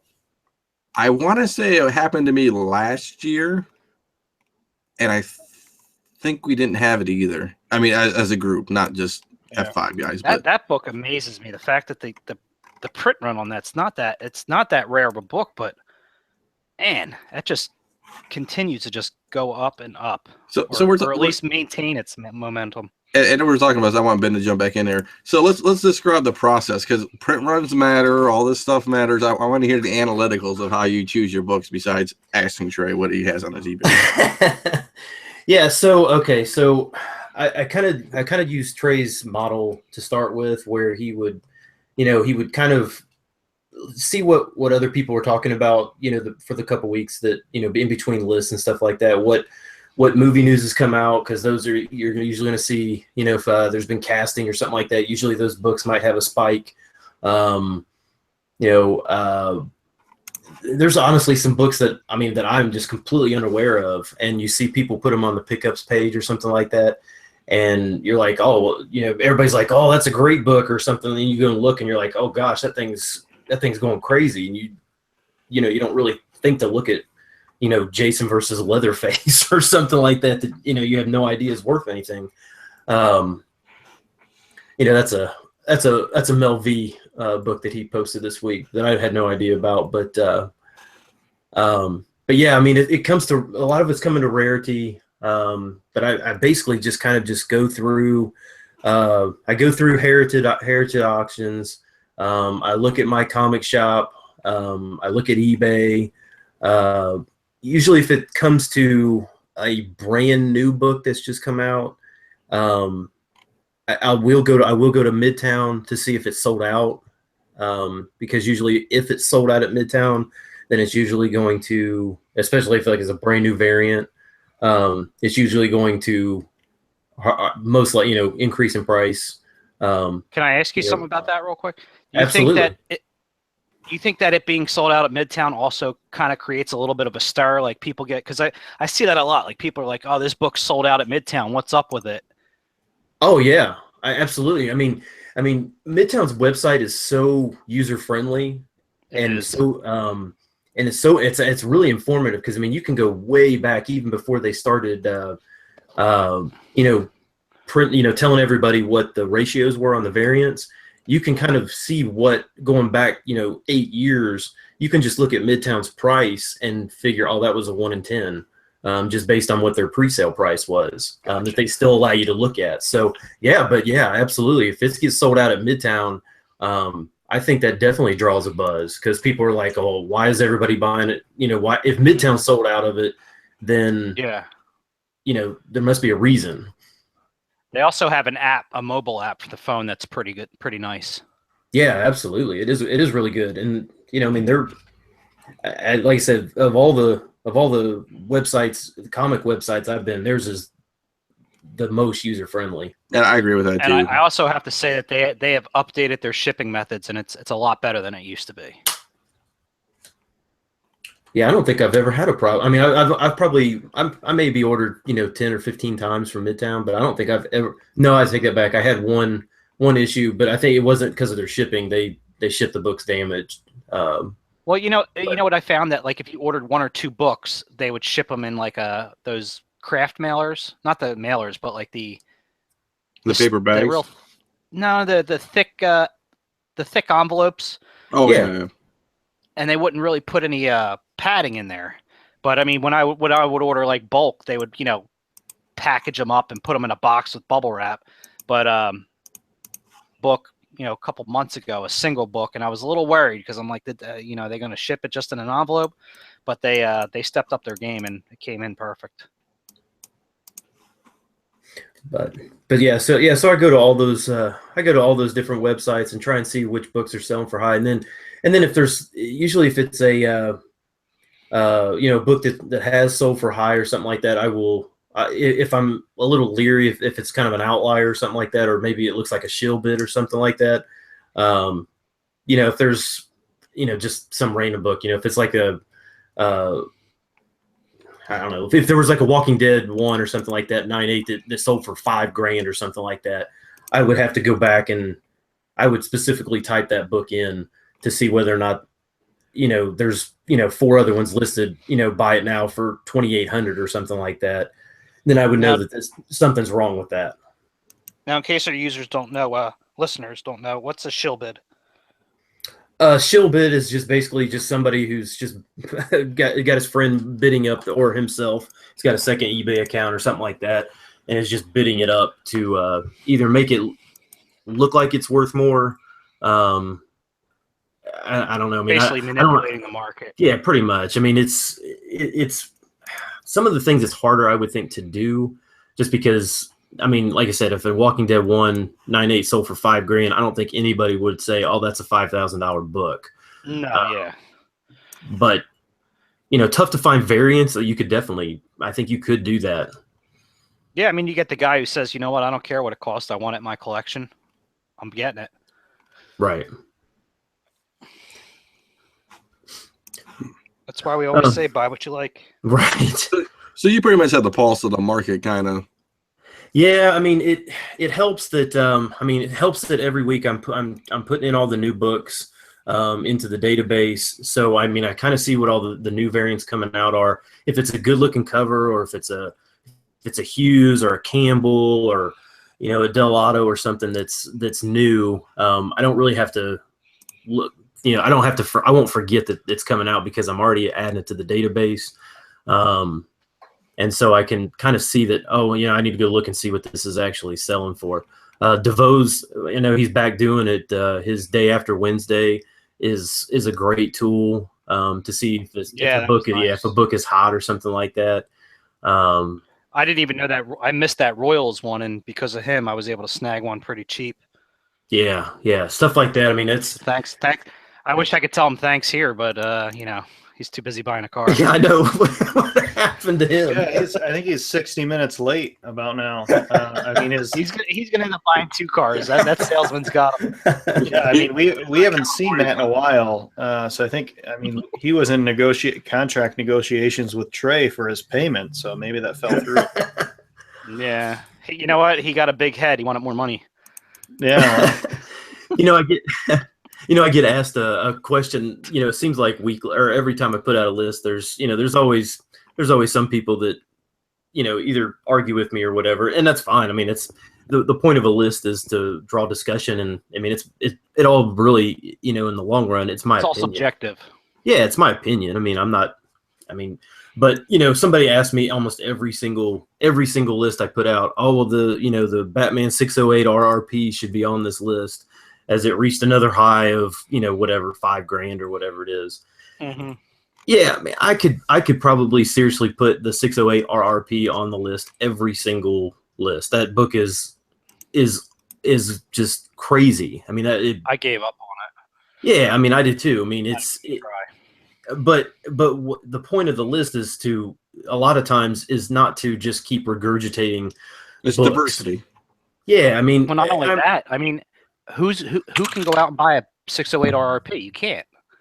Right. I mean, it's a hot book. I mean, anybody would want it, but anybody would want an Amazing Fantasy 15 too. But I'm not going to just keep putting that book on the list when everybody that, it's like in their mind that everybody already knows that book.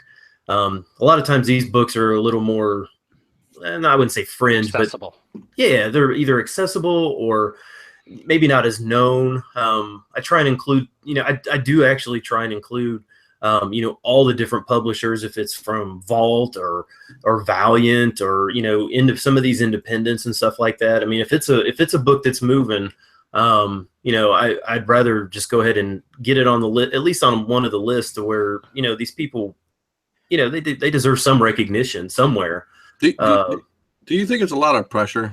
Honestly, when you make your list, do you get like pressure? Is it like, what I'm saying? Like, oh yeah. So, well, honestly, there are many times that when I'm finishing up, I'm thinking, have I missed something in the last 2 weeks that is so obvious? Like if like the Batgirl, week that they announced the Batgirl movie or something, and I just completely, didn't even, just completely blanked out and forgot that that she, that there was books out there that people were buying a bunch of Batgirl books, and it's like I don't want to look completely stupid. I mean, I'm going to look stupid. I don't care, but I don't want to look. You know what? You're human.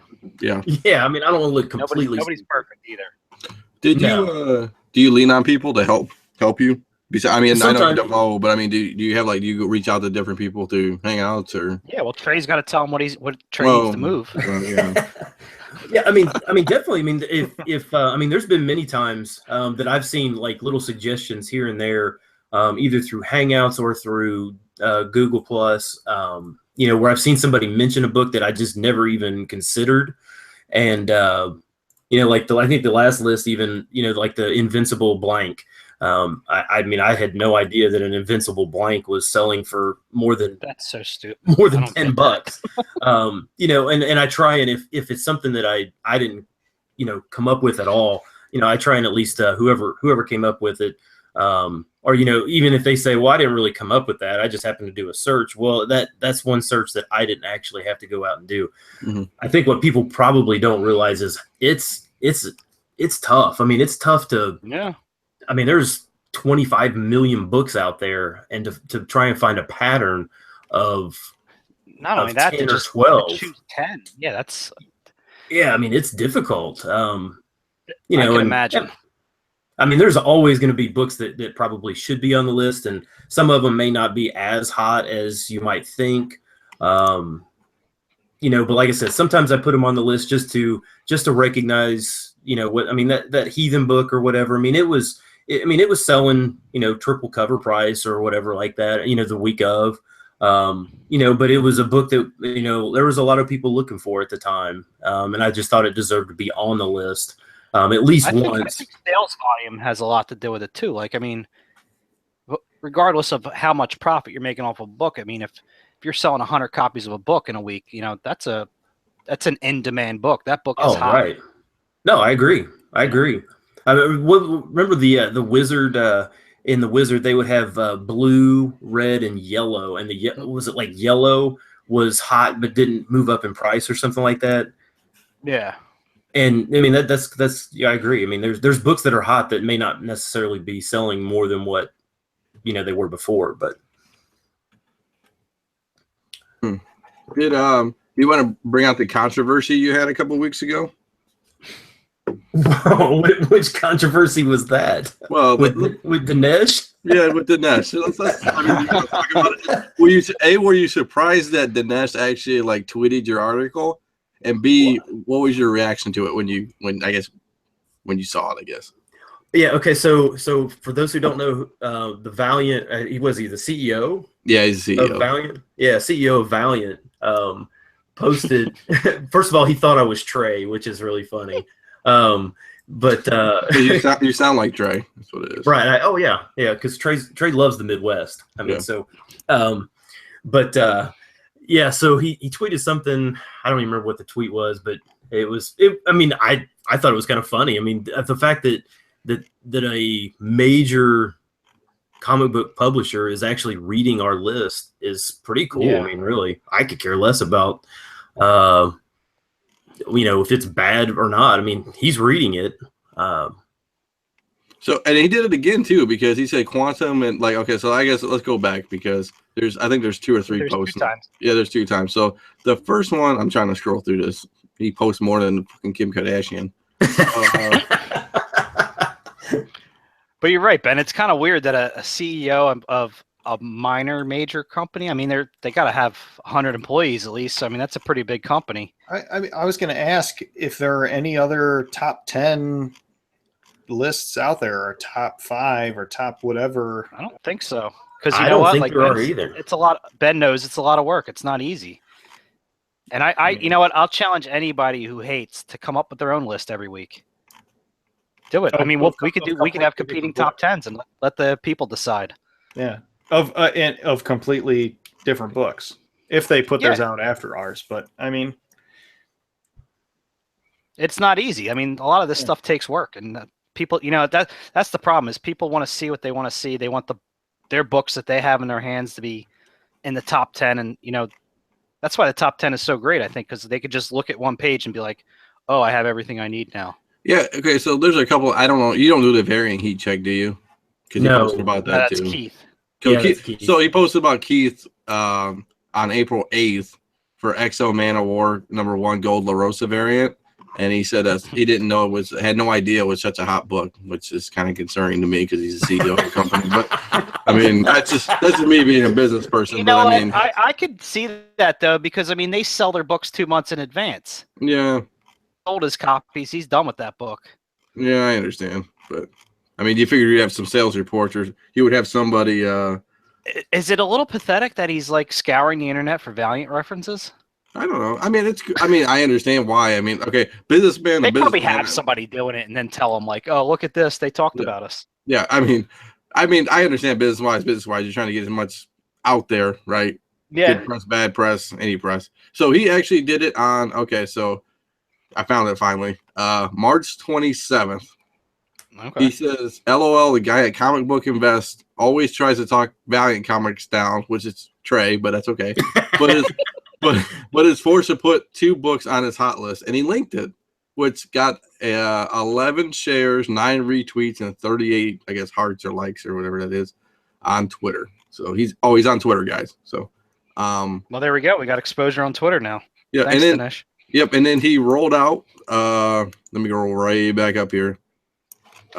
April 23rd, Quantum and Woody continues to blow up after the TV's news leak. The retailer review copy is currently the 3rd hottest book in comics, according to our great Ben S. and Hot 10 Comics at comicbookinvest.com. Yeah, Ben S. Maybe he'll give you maybe he'll do the art germ thing and give you like free Valiant books or some shit. Yeah. Hey, what am I going to do with those? maybe get a big box and send them to Trey. I don't know. Love them. Yeah, I mean, I think it's pretty. I mean, honestly, I think it's pretty cool. I mean, I mean, I love how Brian Wood puts it. Puts it on Instagram, and I try to never comment. I mean, my Instagram doesn't even link my personal name, or it's not a personal account. Mm-hmm. So I try to never like comment or look.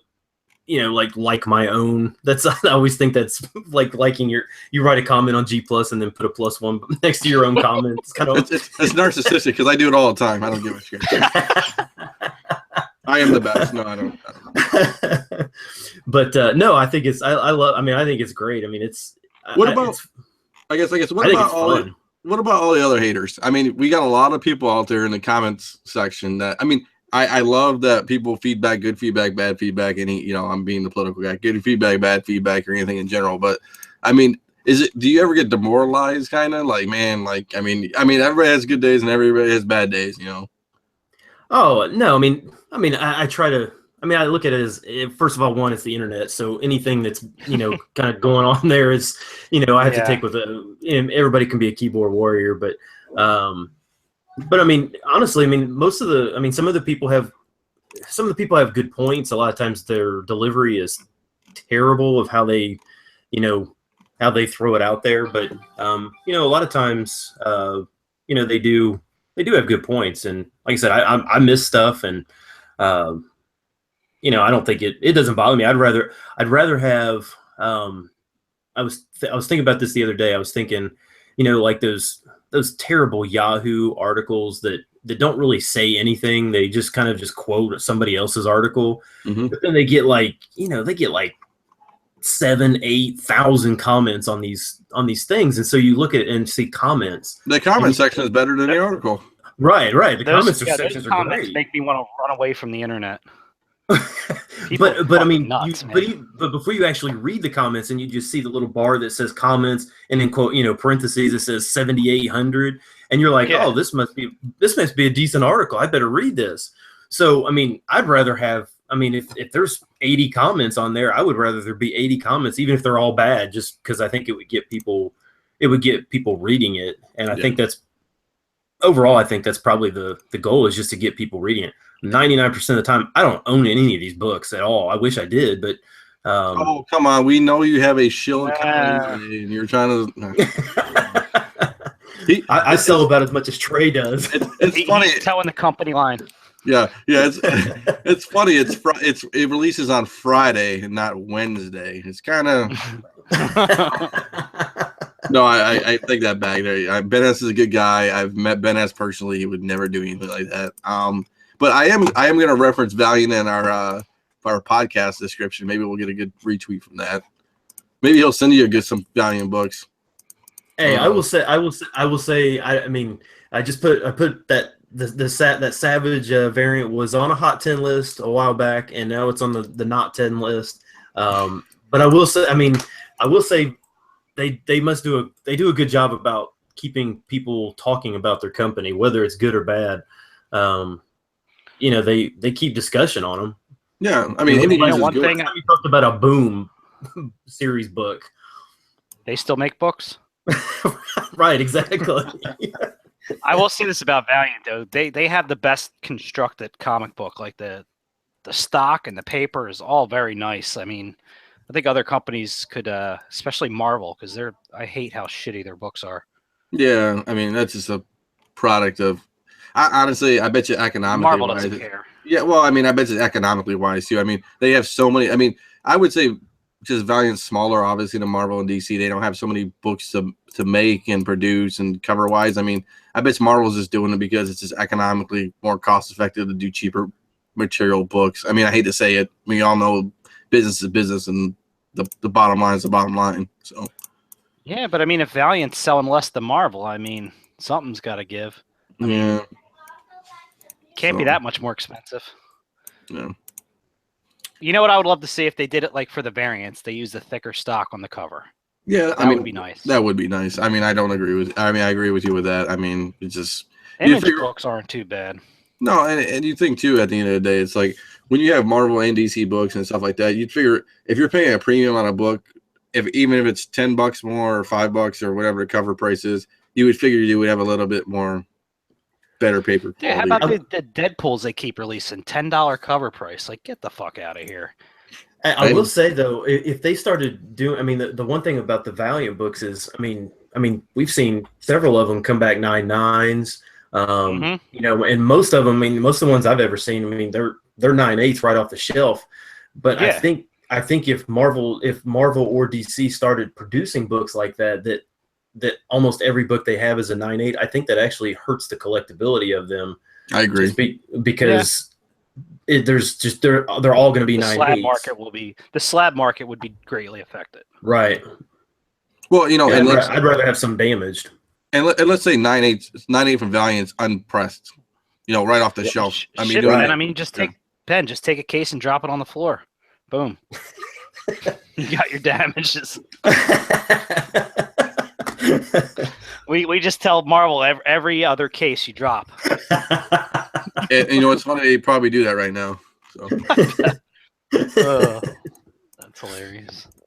But I think that you're doing a great job, and I appreciate it. I know we all appreciate it, at least on this place, and I know live chat does too. But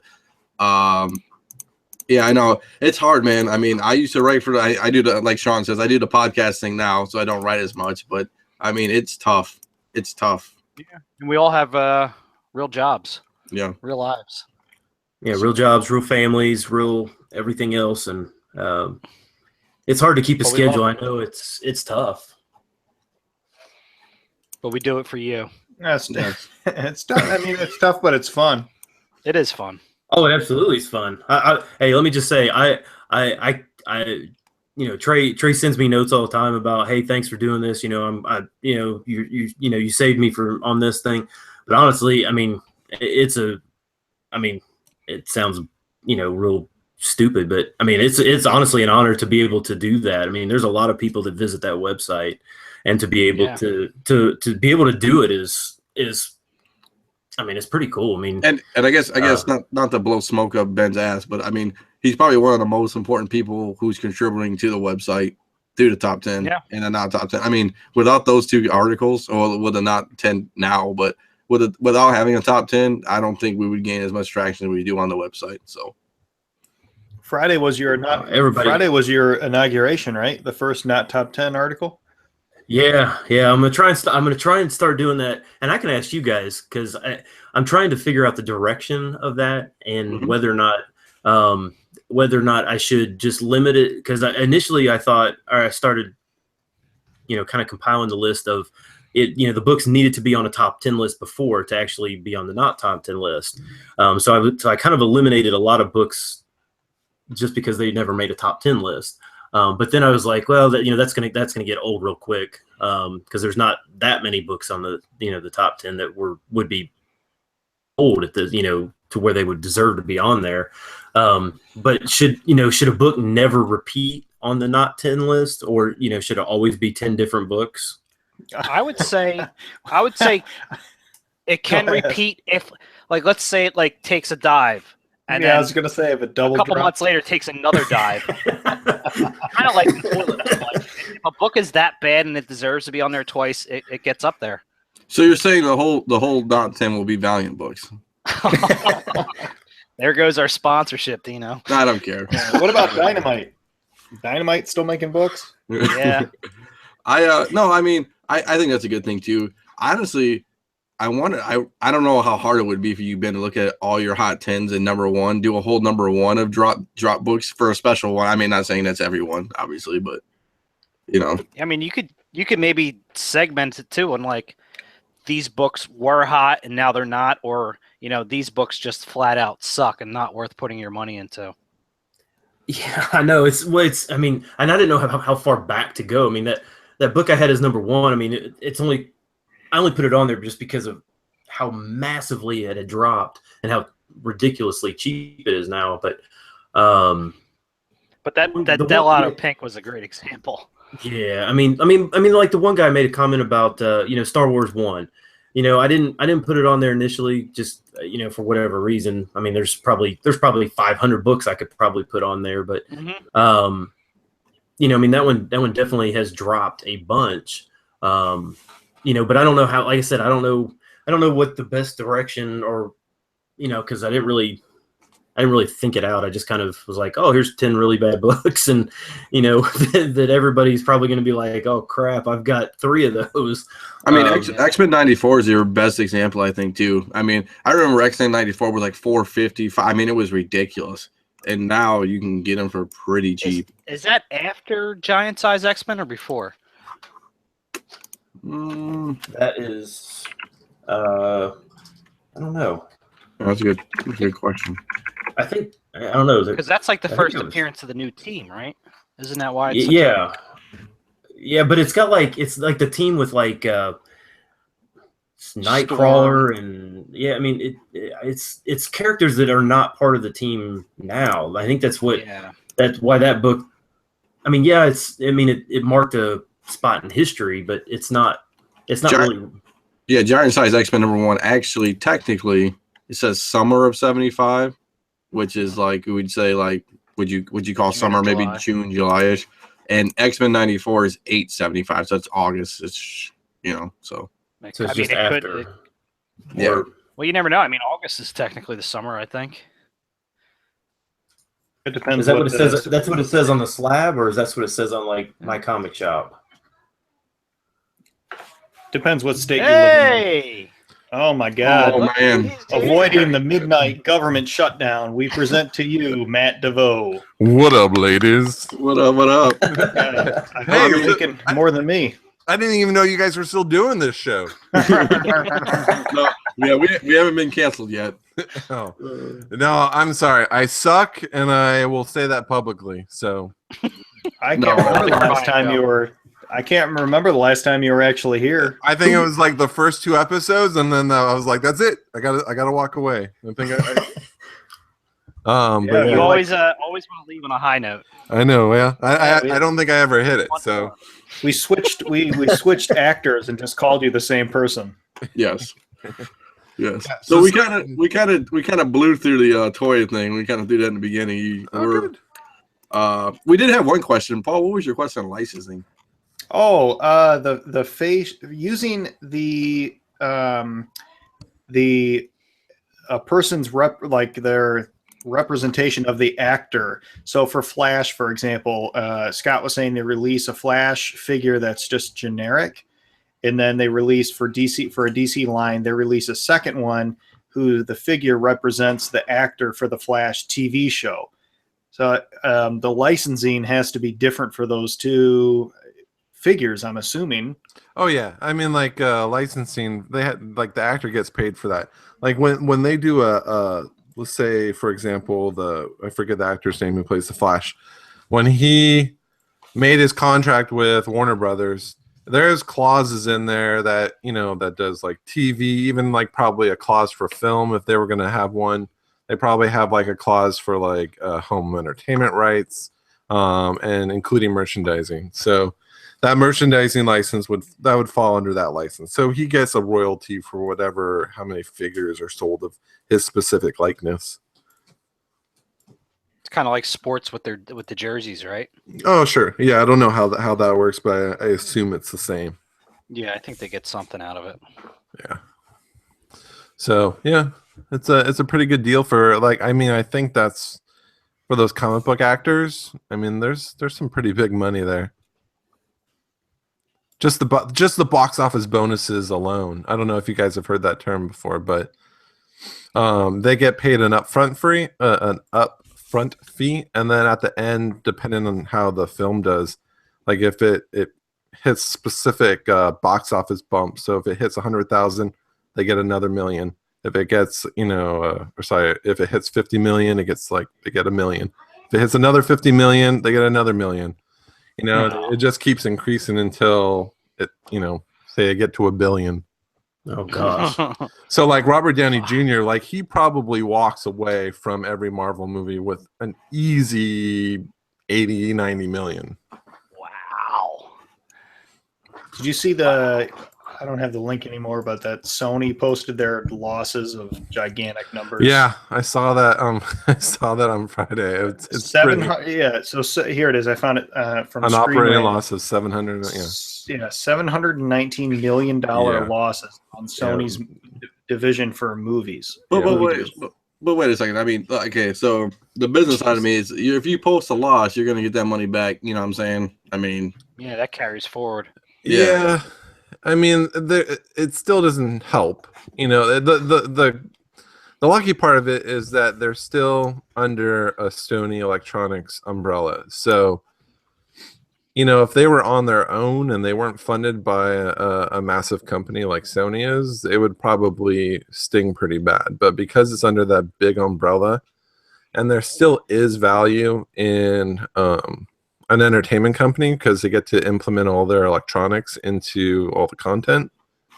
So it's still a pretty big value for them, even if it's at a loss. So that sometimes it could be a wash. Well, I mean, that's like, okay, so I used to work for LG, their chemical division, which a lot of people don't really know, but that's okay because everybody thinks LG Electronics. And LG Chemical makes way more money than LG Electronics does. Way more. Well, when I used to work at Sony like a long time ago too, and they were always the electronics division was always the side of it that was doing terrible, and then the film side was always doing amazing. And so it comes and goes, and I like every film company is struggling right now except for TV. So it's kind of just how it's going in the industry. Yeah, I mean, people don't need to even go to the movies anymore. And I mean, honestly, to be honest, it's so damn expensive. Yeah. Like $15 minimum. Like unless you go to a matinee, then what you're getting it for 10. Is there a possibility with that loss? I mean, is Sony looking to sell their movie rights? God, if they sold Spider-Man back, nothing that I could like I couldn't. There's nothing that I could I couldn't answer that directly, but I also really don't know. So,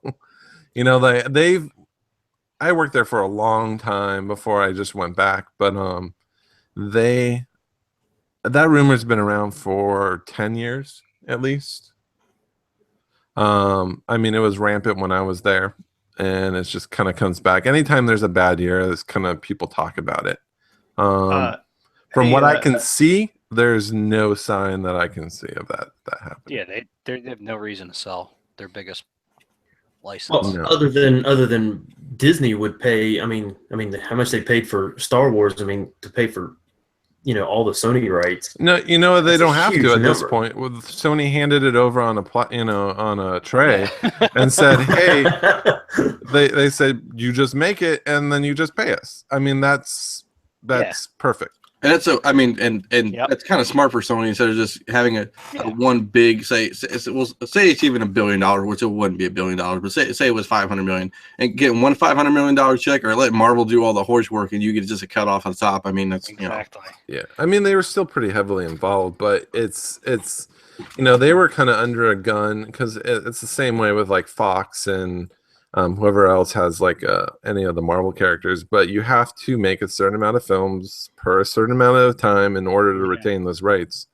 I think if you go 7 or 8 years without making something on like film. Oh, shorter than that. For the Marvel films, they're like 2 years. So you have to be in active production, or maybe active development every 2 years. So that's why like a lot of people are talking about the last Spider-Man franchise. There was a third or a fourth Spider-Man coming down the pipeline, and then people all scrambled because they decided not to do it. Then they had to like really rush to get something going so that they still met their rights requirements. Yeah. Are you worried about that? I guess. I mean, from a fatigue standpoint, I guess, because everybody's 2 years, right? Whatever it is, whatever length it is. Well, I think that was the smart thing they did, and I don't know because I wasn't there when they did this deal with Marvel, but I mean, it's a smart thing to do because it prevents fatigue. If they would have done another Marvel franchise, that would have been exhausting, and it would have been. I don't think it would have went well. But to give it over to Marvel to implement it into the Marvel universe, I mean, that was a really, really smart move. I do. Now those would revert to Marvel if they didn't make it.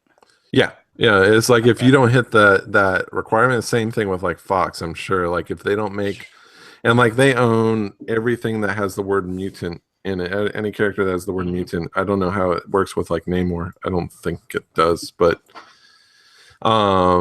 it's the same thing. If they don't make a mutant related movie every 2 years, they probably lose those rights. So I have to assume that they're gonna be giving back the Fantastic Four rights pretty soon. Yeah, I was actually gonna ask you about that. And Marvel probably doesn't want them. Sure, for Galactus. Well, then there might be loopholes. Like if they make a mutant movie and they implement some form of a Fantastic Four character, I don't know if that's kind of a loophole, but who knows? I did want to say, since we're talking about movies and TV, first of all, I found on a website that Roseanne is going to be coming back with all new episodes and the original cast. John Goodman, or is he dead still because he can't get a contract worked out?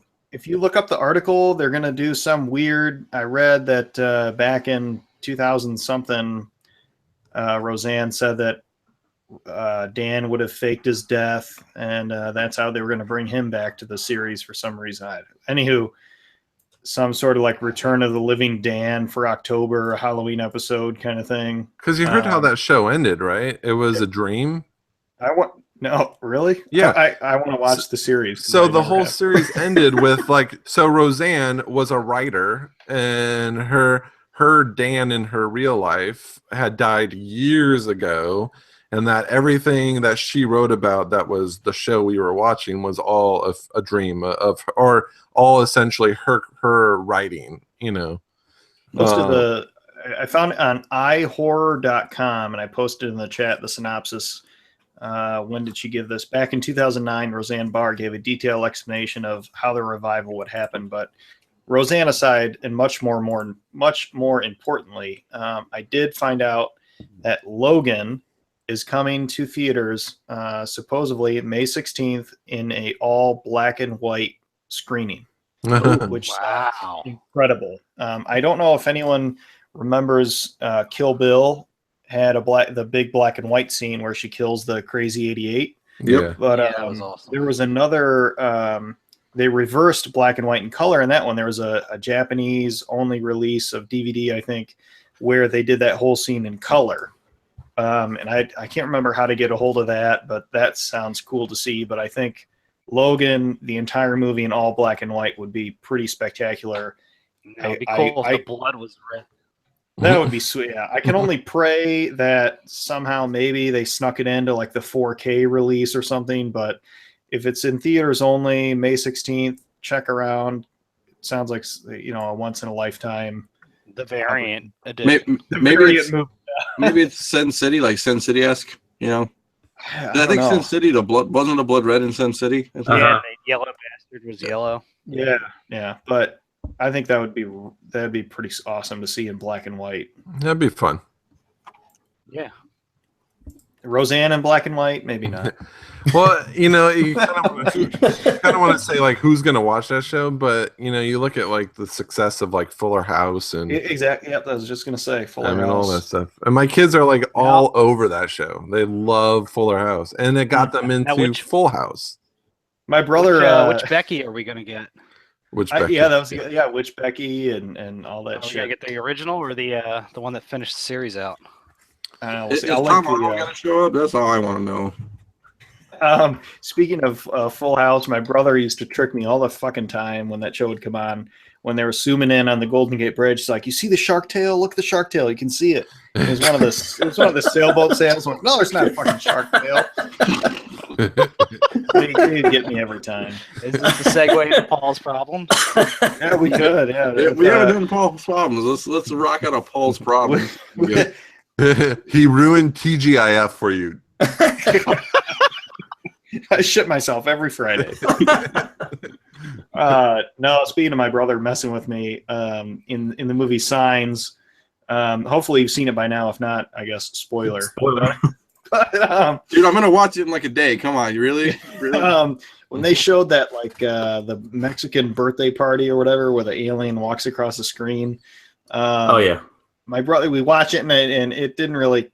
I mean, I was scared, like tense, and then my brother's like, rewind it. I want to see that again. Rewind it again, like 5 times. It's like, dude, what the fuck are you doing? So I was like sitting close to the TV, rewinding it for him because I was the younger brother doing what my older brother told me. And then the 5th time or 6th time, he just grabbed me like, and fucking scared the shit out of me. So he got you sucked into it. Yeah, even though I knew it was coming, like, God, okay, I'm gonna hit rewind here in another 5 seconds. But let me see if my audio works for Paul's problems. Hi, Homer. But this week we have a story called How I Met Your Mother, which is how I met my wife. So you go to social events, professional and whatnot, and everyone asks, how did you meet your wife? As how's the weather? How's little Timmy doing? All that shit. But so whenever this topic comes up, we get a little, we got to make sure everyone's prepared because I met my wife at a gay club. Oh. All right, Paul. Yeah, no, I was not. This is when Paul's problems really started. What are you doing back there? Paul's dilemmas. I was never Paul's life choices. I was never. Yeah, this is all lifestyle. No. Yeah, Sean was there. But no, I never have been, nor will I ever be homosexual. Nothing against that lifestyle. That's not me. But anywho, so it's back in my college days when I met my wife and other people who lived in the apartment complex, mainly girls, of course, were going out this particular night, and they're like, "Oh, let's go to the local gay club." And I'm like, "Oh, Jesus." It's so guys can't hit on them. Yeah, exactly. There's a lot of straight girls at gay clubs. Yeah, but those gay dudes hit on them worse than straight dudes. Exactly. Yeah. So we went there, and I was like, fuck, I mean, might as well at least try to pick not somebody, but a woman up. So my wife was the barista going around selling shots, and she was a shot girl. Yeah, she's a shot girl. Yeah, Paul. Paul. And specifically a Jaeger girl. Jello shots. Nice. But so anywho, so I saw her and I was like, that's the one. If I'm gonna go hard on anybody, it's gonna be that girl tonight. Feel bad for her, but you're like shots for life. No, yeah. Did you impress her by buying the whole tray of shots? I was so $70. No, I was so trashed when I went up to talk to her. She thought I was gay. I don't know if I think I was just trying to just fuck around and just to pretend I was like had a lisp and shit like that. Sorry if that offends you. I was college. I was fucking around, so I had to tell her. I was Smooth. like, yeah, it's real smooth. Yeah, I'll have to have her on to tell you her side of it. But I went up to her. I'm like, I was talking to her for a little bit. I was like, I gotta tell you something. You might not believe this, but I'm not gay. So I just want to see if, I could get your number or whatnot. And so long story short, I got her number and now she's my wife. Maybe reluctantly, I'm not sure. No, she's a lovely lady. I met her on multiple occasions. No, she's great. Great. I wouldn't be the man I am today without her. I wouldn't be gay, but I wouldn't be the man I am today without her. I'll tell you what, that's a keeper when she saw you at that moment and was like, yeah. She's like, my number. I'll give this gay guy a try.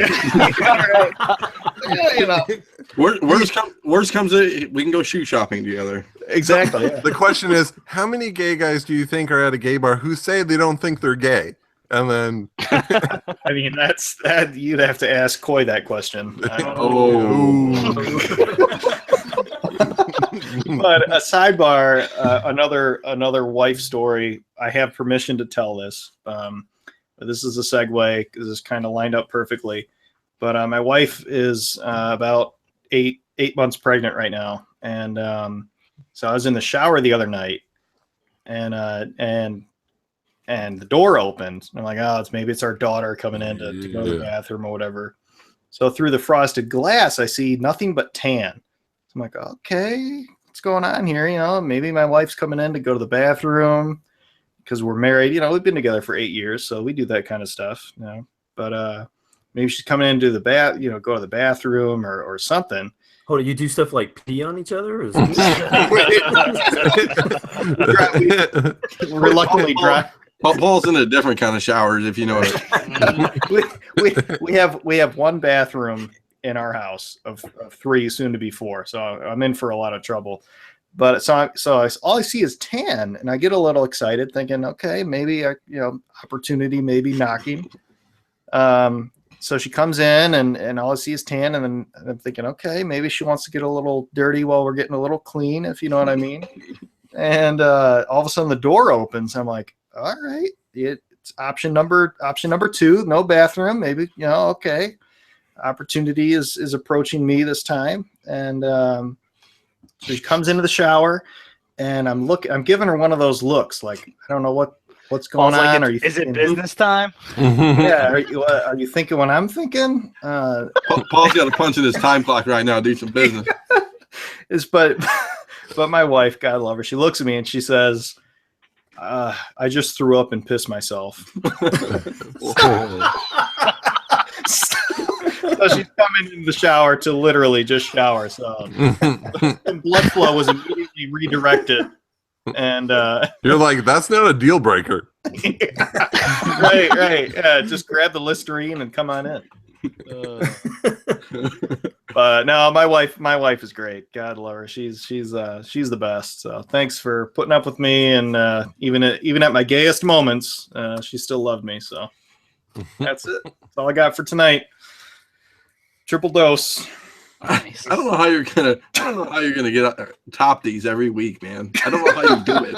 Man, the list is growing. I'm up to 1.5 whole pages, and I haven't even checked off half of these. Oh man.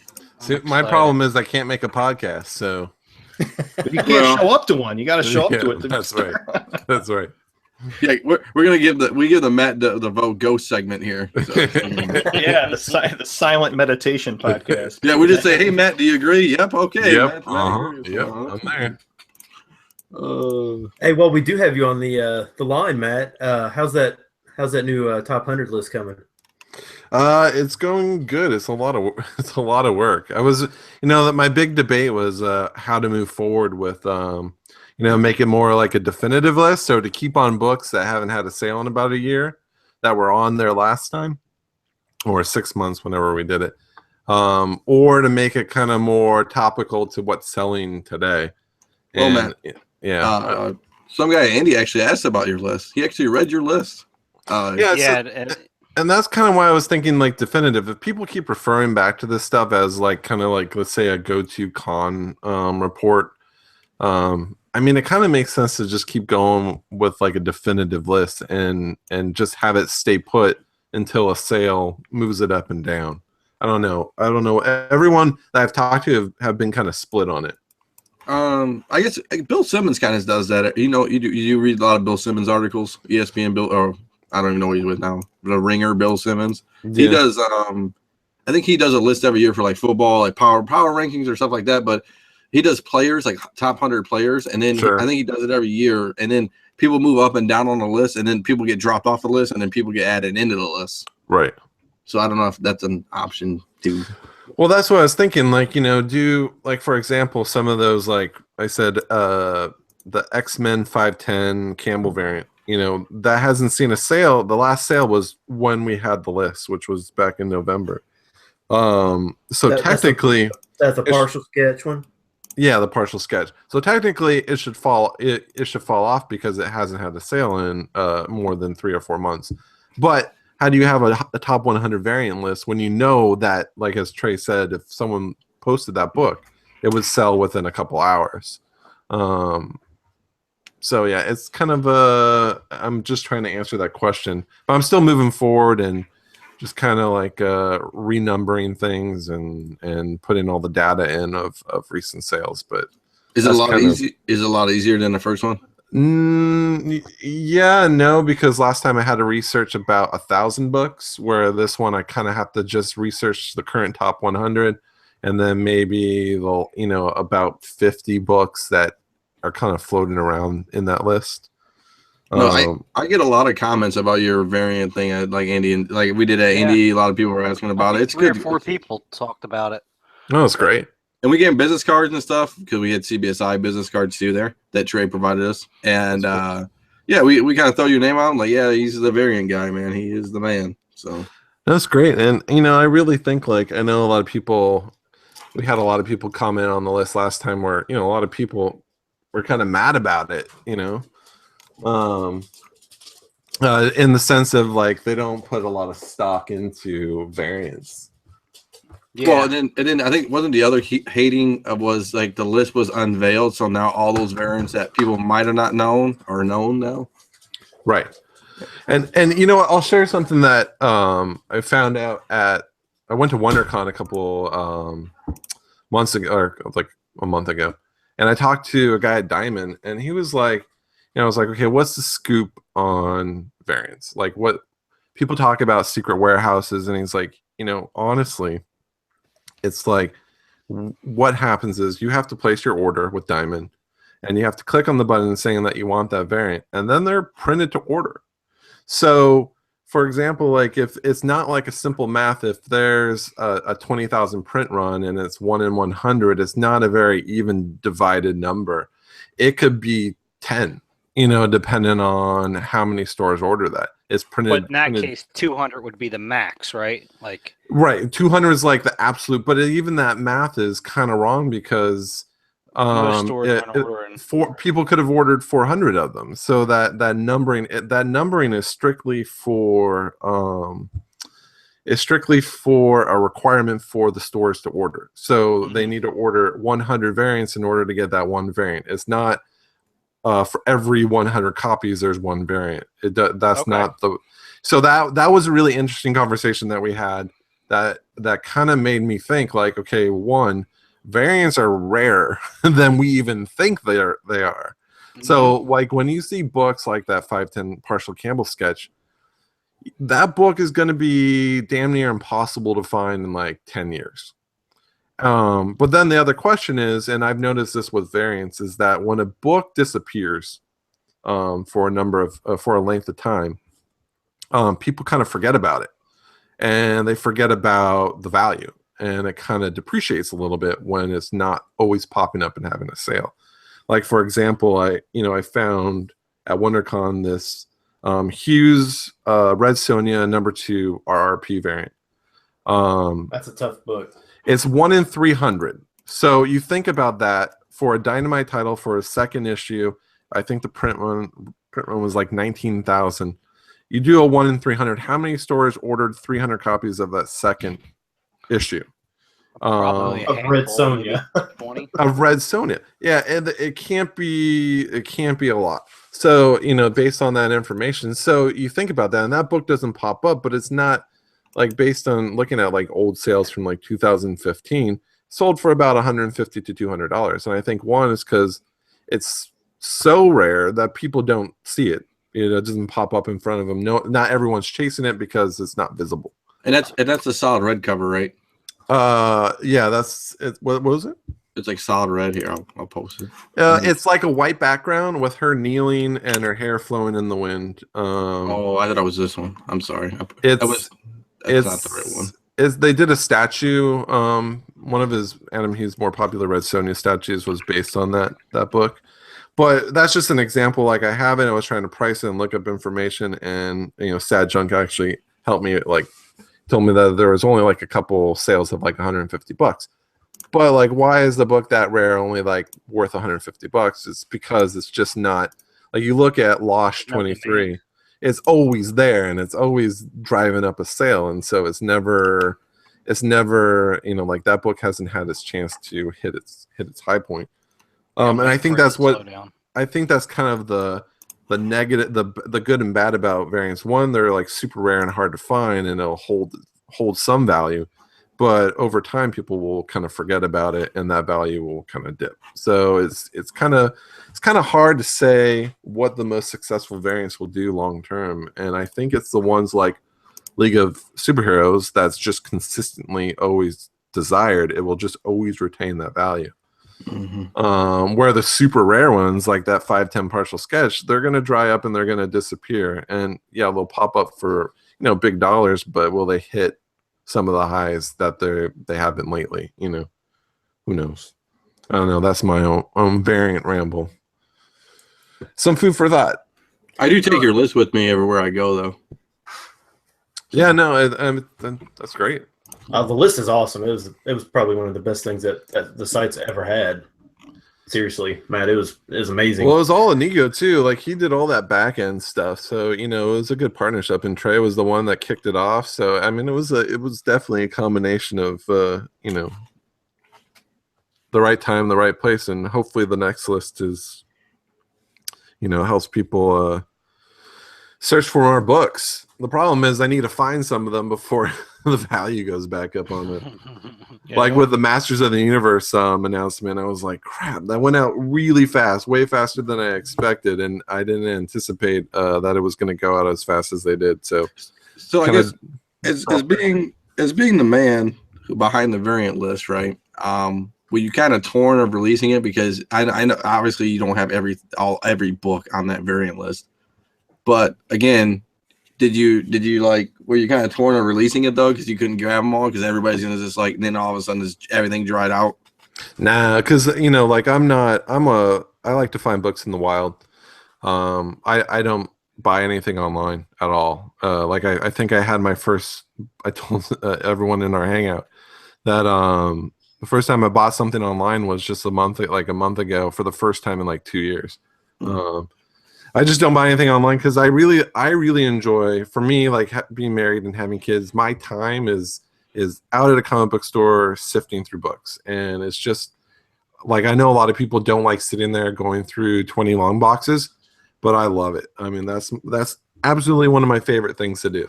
It's therapeutic for you. It's nice quiet time. It's fun to have that treasure hunt.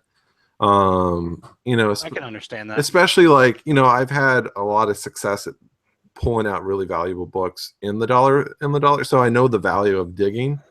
A lot of times you get nothing, but those times that I found something, it's been it gets that bug in you that you feel like you have to go through box after box. Oh yeah, it's totally an addiction. Like I'll see a shop Or if I feel like I haven't been to the shop in a couple days, I feel like I'm going nuts because that someone is getting to a box before I'm getting to a box. I don't know if you ever guys watch Mercenaut's videos on YouTube, but he talks about that. Like someone will be in a box next to him and he gets just so angry because they're kind of like going through a box before he's getting to that box. You know, I kind of share that, you know, you kind of just have that drive where you want to get to it first.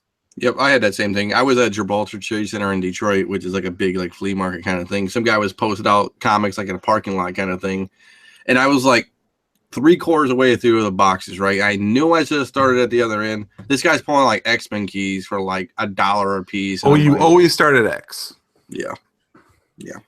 Oh, so did he get anything in front of you? I mean, he got like first like the Dark Phoenix. I mean, it wasn't anything crazy expensive. Like the Dark Phoenix Saga stuff. Some I think he got an Emma Frost. Like it was like Uncanny X-Men. But I did get Runaways for $1, #1, so I can't beat that. That's so. pretty good. What was the? Have you ever seen someone pull out something super key right next to you? I stole a Fantastic 52 from that dude though because I mean it was really beat up, but I got it for like $25 in his car, so it wasn't that bad. But no, I haven't seen anything like that. Like, oh my god, that's like the biggest book I've ever seen in my life. Just pull out now. Yeah, I think the only time I can remember was like there was a guy next to me. He pulled out a Chew first print and a Chew #1 second print. With the second print's like a $60 book on its own. And I was just like, oh, I was seconds away from that box, but you know, what can you do? He got to it first, so. Mm-hmm. When you're digging, because I love doing it too. But like when you do find, you know, something sitting there for cover price and you know it's like a, you know, $60-$70 book or something, do you like take another book and like sit, like you sit it on the side and then you sit another book on top of it so nobody can see that you just pulled it out of there? Perfect example was like I went to the shop this past Wednesday because I just wanted to get some Namwolves, right? Because I knew they were going to go fast because all the Eric Powell stuff, no one orders enough around me. So I went right when the shop opened at like 11 a.m. I got in there, got my copy, and then I was just kind of wandering to see if there was anything else. And then on the shelf with the America variants was America 2, the Adams variant. You know, with the Starburst, oh, yeah. the 1 in 50. And it had a price tag of $5.99 on it. And I looked at it and I thought it was a joke. And then my second thing, I had to look and see if it was like a second print. Because I was like, there's no way that this book should be up here. And I kind of looked around and I was like trying to see if anyone else was noticing it. So I took it and I put my Namwolves on top of it and I and I kind of took it to the cash register and I was like, hey, this variant here, when did this show up? And they're like, oh, today. I'm like, yeah, we get it late from like Diamond every now. I'm like, huh. I've been looking for this variant. They're like, oh yeah, good for you. I was like, okay. I was waiting for that moment, but like, oh, that shouldn't have been up there. And I kind of was like waiting for it. Okay, so the real important question is, was $5.99. Did you haggle them for $4.99? Because I would have done that. No, my stores don't haggle at all. Oh. Yeah, they don't. There's no haggling. They're pretty strict. This one store that I go to, like, if you have anything on your pull list, you have to purchase that book. No matter what. And if they throw mine back in the wild. Oh, do they? Yeah, like after I think so I got to go back in the next week, but it's like after 30 days, they kind of like I think it's after 30 days they call you, and then after 45 or something, they just throw it back on the shelf. Oh no, shoot! If you don't pay for it, then you're done. You can't have a pull again. And the only way to get kind of a heads up on some of the variants is by having a pull. Not that I get them anymore because there's so much competition. Like I'll ask for a hot variant and be like, oh yeah, that's already spoken for. Probably 9 times out of 10. You got a bunch of Melvs and backpack buddies over there, don't you? And oh, absolutely. And the only reason I found this, like I asked for this Adams variant when it came out, and they're like, oh yeah, we didn't get one. And I'm sure I don't. And then it was just sitting on the shelf. It was I don't know how, I don't know why, but I was very happy about it. Did you sell it yet? No, I really wanted it, so I think, and it's pretty in pretty nice condition, so I think I'll get it graded, and then probably sit on it for a little while. It's one of those books. I got rid of way too many books that I wanted to this summer, just out of necessary, out of need to have to get that cash. But like when I let go of my Superior Spider-Man, the one with her on the yarn, is that 22 or 19? 20. That's one of my favorite covers. That hurt to let that one go. That might be I saw coming up that book twice. I when I see him, there was one that came up.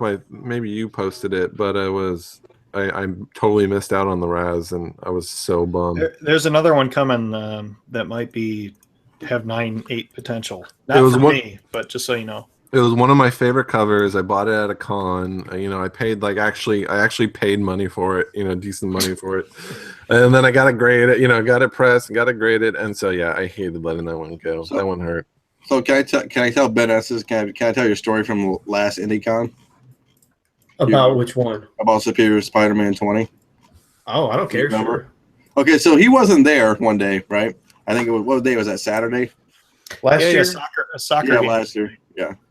So he goes, hey man, all these books you can sell for whatever, I don't care. And that's fine. I said, yeah, I'll take care of you, no problem. He goes, but Superior Spider-Man number 20, I'm not selling that book.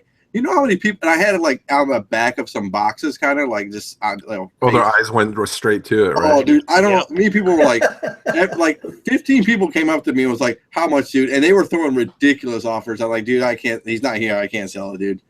I mean, it was crazy. Like, say what you want about Campbell, but that's a great cover. And like, you look at it, like you compare it to his Spider-Man Presents Black Cat, I think is even better than that cover. The one with her laying on the ground, even though that's a great cover. But number 22 after that was awesome too. That's the Horn one? No, it's a Campbell. It's Spider-Man battling Venom. Venom. Oh yeah. I haven't seen that one in the wild ever. Got one. Yeah, that Black Cat one is crazy good. It is. So yeah, so my intention is I kind of want to, now that I'm like, kind of back at work, I want to kind of retain some of these books again and not have to like, move them out so fast. But so yeah, I'm gonna hold on to that one for. I showed you guys that I saw the original art, right, for that cover. No. I went to a Comic-Con in Silicon Valley actually about 2 weeks ago, and Art Adams was there, and I was asking about the variant because I really wanted one. I was like, hey, do you have any of these variants? I totally missed out. He's like, no, I didn't bring it. He's like, but I do have this, and he pulls out this long sheet of paper, in a little like plastic holder, and it was the hand drawn original art for that book. And the Campbell for America 2, Art Adams, yeah. And so he wanted price tag on that $3,000, but I honestly I didn't even fathom the price because there's no way I could have done that, but it was tempting. If I would have had that much room in my card, I probably would have I probably would have walked away with it, and I probably would have been happy about it too. Yeah, I don't know how I would have paid for it, but it would have. You figured that out later. Yeah, it would. I mean, it was way too much, and I probably could have talked him. I didn't even bother negotiating because there's no real number I could have offered up. But it was the first time I've actually seen original art to a hot variant. You don't really see those too often. I don't even think they come up for sale at all. Granted, it would be awesome to have a Campbell or a Turner, but those are probably astronomical already. So the fact that it was 10, 20. Oh yeah, easily. Probably. And I was actually talking to, there was a guy that sells original art. He actually probably goes to like most of the conventions. And I was like, well, what do you think this is worth since you sell all this stuff? And he was like, well, is it a hot character? I'm like, well, not really, And he was like, well, that's kind of your answer. If you're taking a chance on like this new character, he's like, for me, that would be too much of a gamble. And that price you're paying top of the market. So, he's like, I wouldn't do it. Long term, who knows? I'll probably regret it. Yeah, it's gonna be she's gonna be the next Miss Marvel. Yeah, and probably not. No. I just think like even his covers I feel are kind of hit or miss, but I think that one was was really nice. Like even the Miss Marvel 1 cover, you know which one I'm talking about, where she's standing in the kind of like with her fist down, and then there's the older Miss Marvel like right behind her. Yeah. Like even that cover's good, but then you look at the Miss Marvel behind her, and she kind of looks a little funky. Like she doesn't look right. So if you took that older Miss Marvel and it was just her, I think it would have been a better cover. So I think some of his stuff are kind of like hit or miss, but I think that America one was right on. So long term, it's kind of hard to say. It depends what Marvel's going to do with the character. But since they're going all female, maybe there's some longevity. Very possible. Yeah, I'll see if I can find it if I have the cover accessible here. But anywho, let me see if I can blow through these topics that have been on the outline for a while. We were talking about toys earlier. Lunar Toy Store is another one that I've been partial to. They have a line, Dream EX, for turtle figures. Watching a bunch of YouTube reviews, I've seen when it comes to like switching hands and heads out and whatnot, that a blow dryer is a good solution to not wear out the joints. I don't know if it's the same for the Mezco. What is this for? I would assume, yeah. That's actually a good idea. For action figures, we were talking about Mezco earlier, the like 6 to 12 inch figures.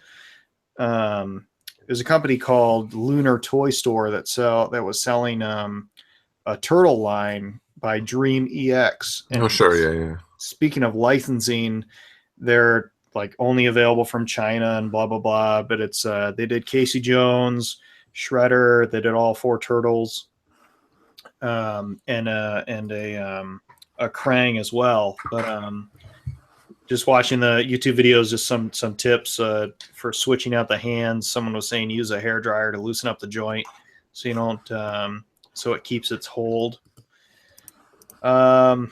And these are stories from a few weeks ago, but apparently there's a new Facebook feature that's kind of like a GoFundMe. So I think we're going to use one to get John Brown a microphone since he hasn't been able to chime in.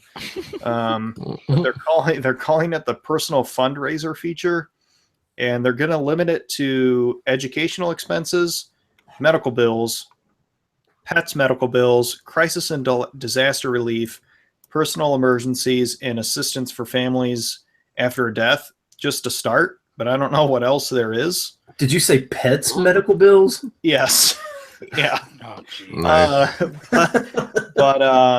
So the percent they're taking is 6.9% of the total, plus 30% or 30 cents per donation. But Facebook is saying they're not making a profit from this, even though the beneficiary still does not receive the full amount. So I guess those costs go to like screening and things like that. But So if I make a Harambe GoFundMe kind of Exactly. to clone him, I mean, I guess I can. You might not make the screening, but for comparison, when it does go live, GoFundMe takes 7.9% and 30 cents per donation in the States. But anywho, for games, GameStops are closing 150 plus stores throughout the year of 2017. They're blaming slower sales, digital downloads, etc.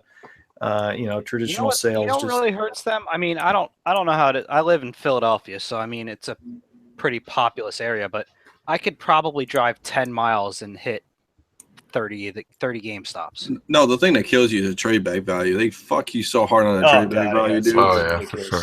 I mean, I'll go buy on eBay. I'll buy a used game on eBay before I go on GameStop for sure, or I'll buy the latest game on eBay. Well, what I'm saying for me is like there's 2 stores within, a mile and a half of each other. Like that's oversaturation. I think they just opened up too many stores. I mean, every damn strip mall has a GameStop in it. Yeah, well, and then the other thing too is, and then I think all those old GameStops or those new GameStops were used to be eBay game or EB stores, EB gaming, EB stores back in the day. So I mean, they had that to deal with, but I mean, you see that through all the retail market. I mean, look at all the online clothes shopping realtors and stuff like that. Pacific Sun, that was one back in the Yeah. day. Yeah. They were at But every mall. they're also trying to blame it that PlayStation and Microsoft have not updated their consoles as frequently, but it seems like they're sticking on the same schedule. Yeah, I mean, I don't believe that. They have You don't have to go to the store and buy it. I mean, you could just download it from the right into your system. I mean, you have to like basically install it on there anyway. So I mean, it doesn't really take much more time to download it. Yeah. And a lot of people are looking for harder to find kind of rare games. Like, I can't tell you how well video games sell on eBay. Even like, $20, $30 games. I mean, anytime I ever find a game and I list it, it sells within an hour max. Yeah. Wow. The funny thing is they have about $7,500 or 7,500 shops globally. But what doesn't make sense is the article I read, they're going to open more than 100 new stores this year after going on it's for non-gaming businesses. So what they want to focus on is like cell phone retailers for something called Spring They Mobile. do a lot of pops and action figures and comics in there. They're going to focus on collectibles and so they want to like switch to toys and technology stuff. I don't know how they're going to close 150 stores and then open 100 new ones. I don't know why. Yeah, I don't know if that means like convert the stores they currently have or build new brick and mortar ones. So They're gonna make everybody sign up for their damn credit card. I get emails about every month. And by the way, like, what's gonna hurt, man? That Funko Pop crash is gonna hurt so many people. Yeah. Oh, it's gonna be brutal. So I don't know what their business plan is, but if they're probably going to cut the dead stores, and if they have a good market, open up that other one. If you convert a current store into like phones and toys, that's one thing versus building something fresh. I don't know. I'm not a marketing man, but whatever. And then the last thing I had was that the Samsung Note 7 is apparently making a comeback. Hopefully not an explosive comeback. Get it? So last fall, the company said it was going to just dispose of all the parts from the Note 7, the grenade phone. And they had no plans. They weren't going to repair or refurbish it. Just this is whatever the heck, we're going to get rid of it. But they got bombarded by I think it was Greenpeace or some sort of environmental group. So now what they're going to do is they are going to bring back the Note 7 as a refurbished device with a smaller battery and possibly a new name, but they're going to market it to countries that are there. It's not going to be available in the U.S. So basically, they're gonna release it to companies where if it blows up and you lose a hand, you can't sue the company as easily as the United States. Is my guess. Because it's like third world. Yeah, they're not going to release it back to the U.S. to market. It's probably not worth it. I mean, would anybody buy it? I would, because I hope they called it Samsung, not Note 7. But I mean, I can guarantee if you go to India or wherever the heck this market's going to be and buy one, they're probably not going to let you on the plane to go back. And they quote, the reason they're doing it is, quote, to reduce and minimize any environmental impact. Even though they weren't going to do that until they were protested by Greenpeace at their keynote. And what was my last note? They were going to be working with eco-friendly third-party companies to sell refurbished devices where applicable, aka markets where they're not going to get sued. Well, I think there's too many regulations here too. I mean, they'd have to probably go through product testing to release it here. Probably. Yeah, life cycle testing and all that stuff. Yes. Jimmy will have one in Canada. Yeah, that's a third world country. But that's all I got. That's been sitting there for a while, so I just had to clear those stories off. Well, we got 45 minutes with Mr. Dubbo, I think. So, no, we did it. I think we're gonna shut this one down, boys. Yeah, I think we did good. Okay. So it was a long one. Yeah, a really long one. Yeah, man. Oh. Was in it for the long haul. So, Yeah, we need more Matt. yeah, we need more Matt. So 2 weeks, right? Next 2 weeks. I hope to be there. Like today was like a guaranteed. I was What kind going of to car be. did you get, Matt?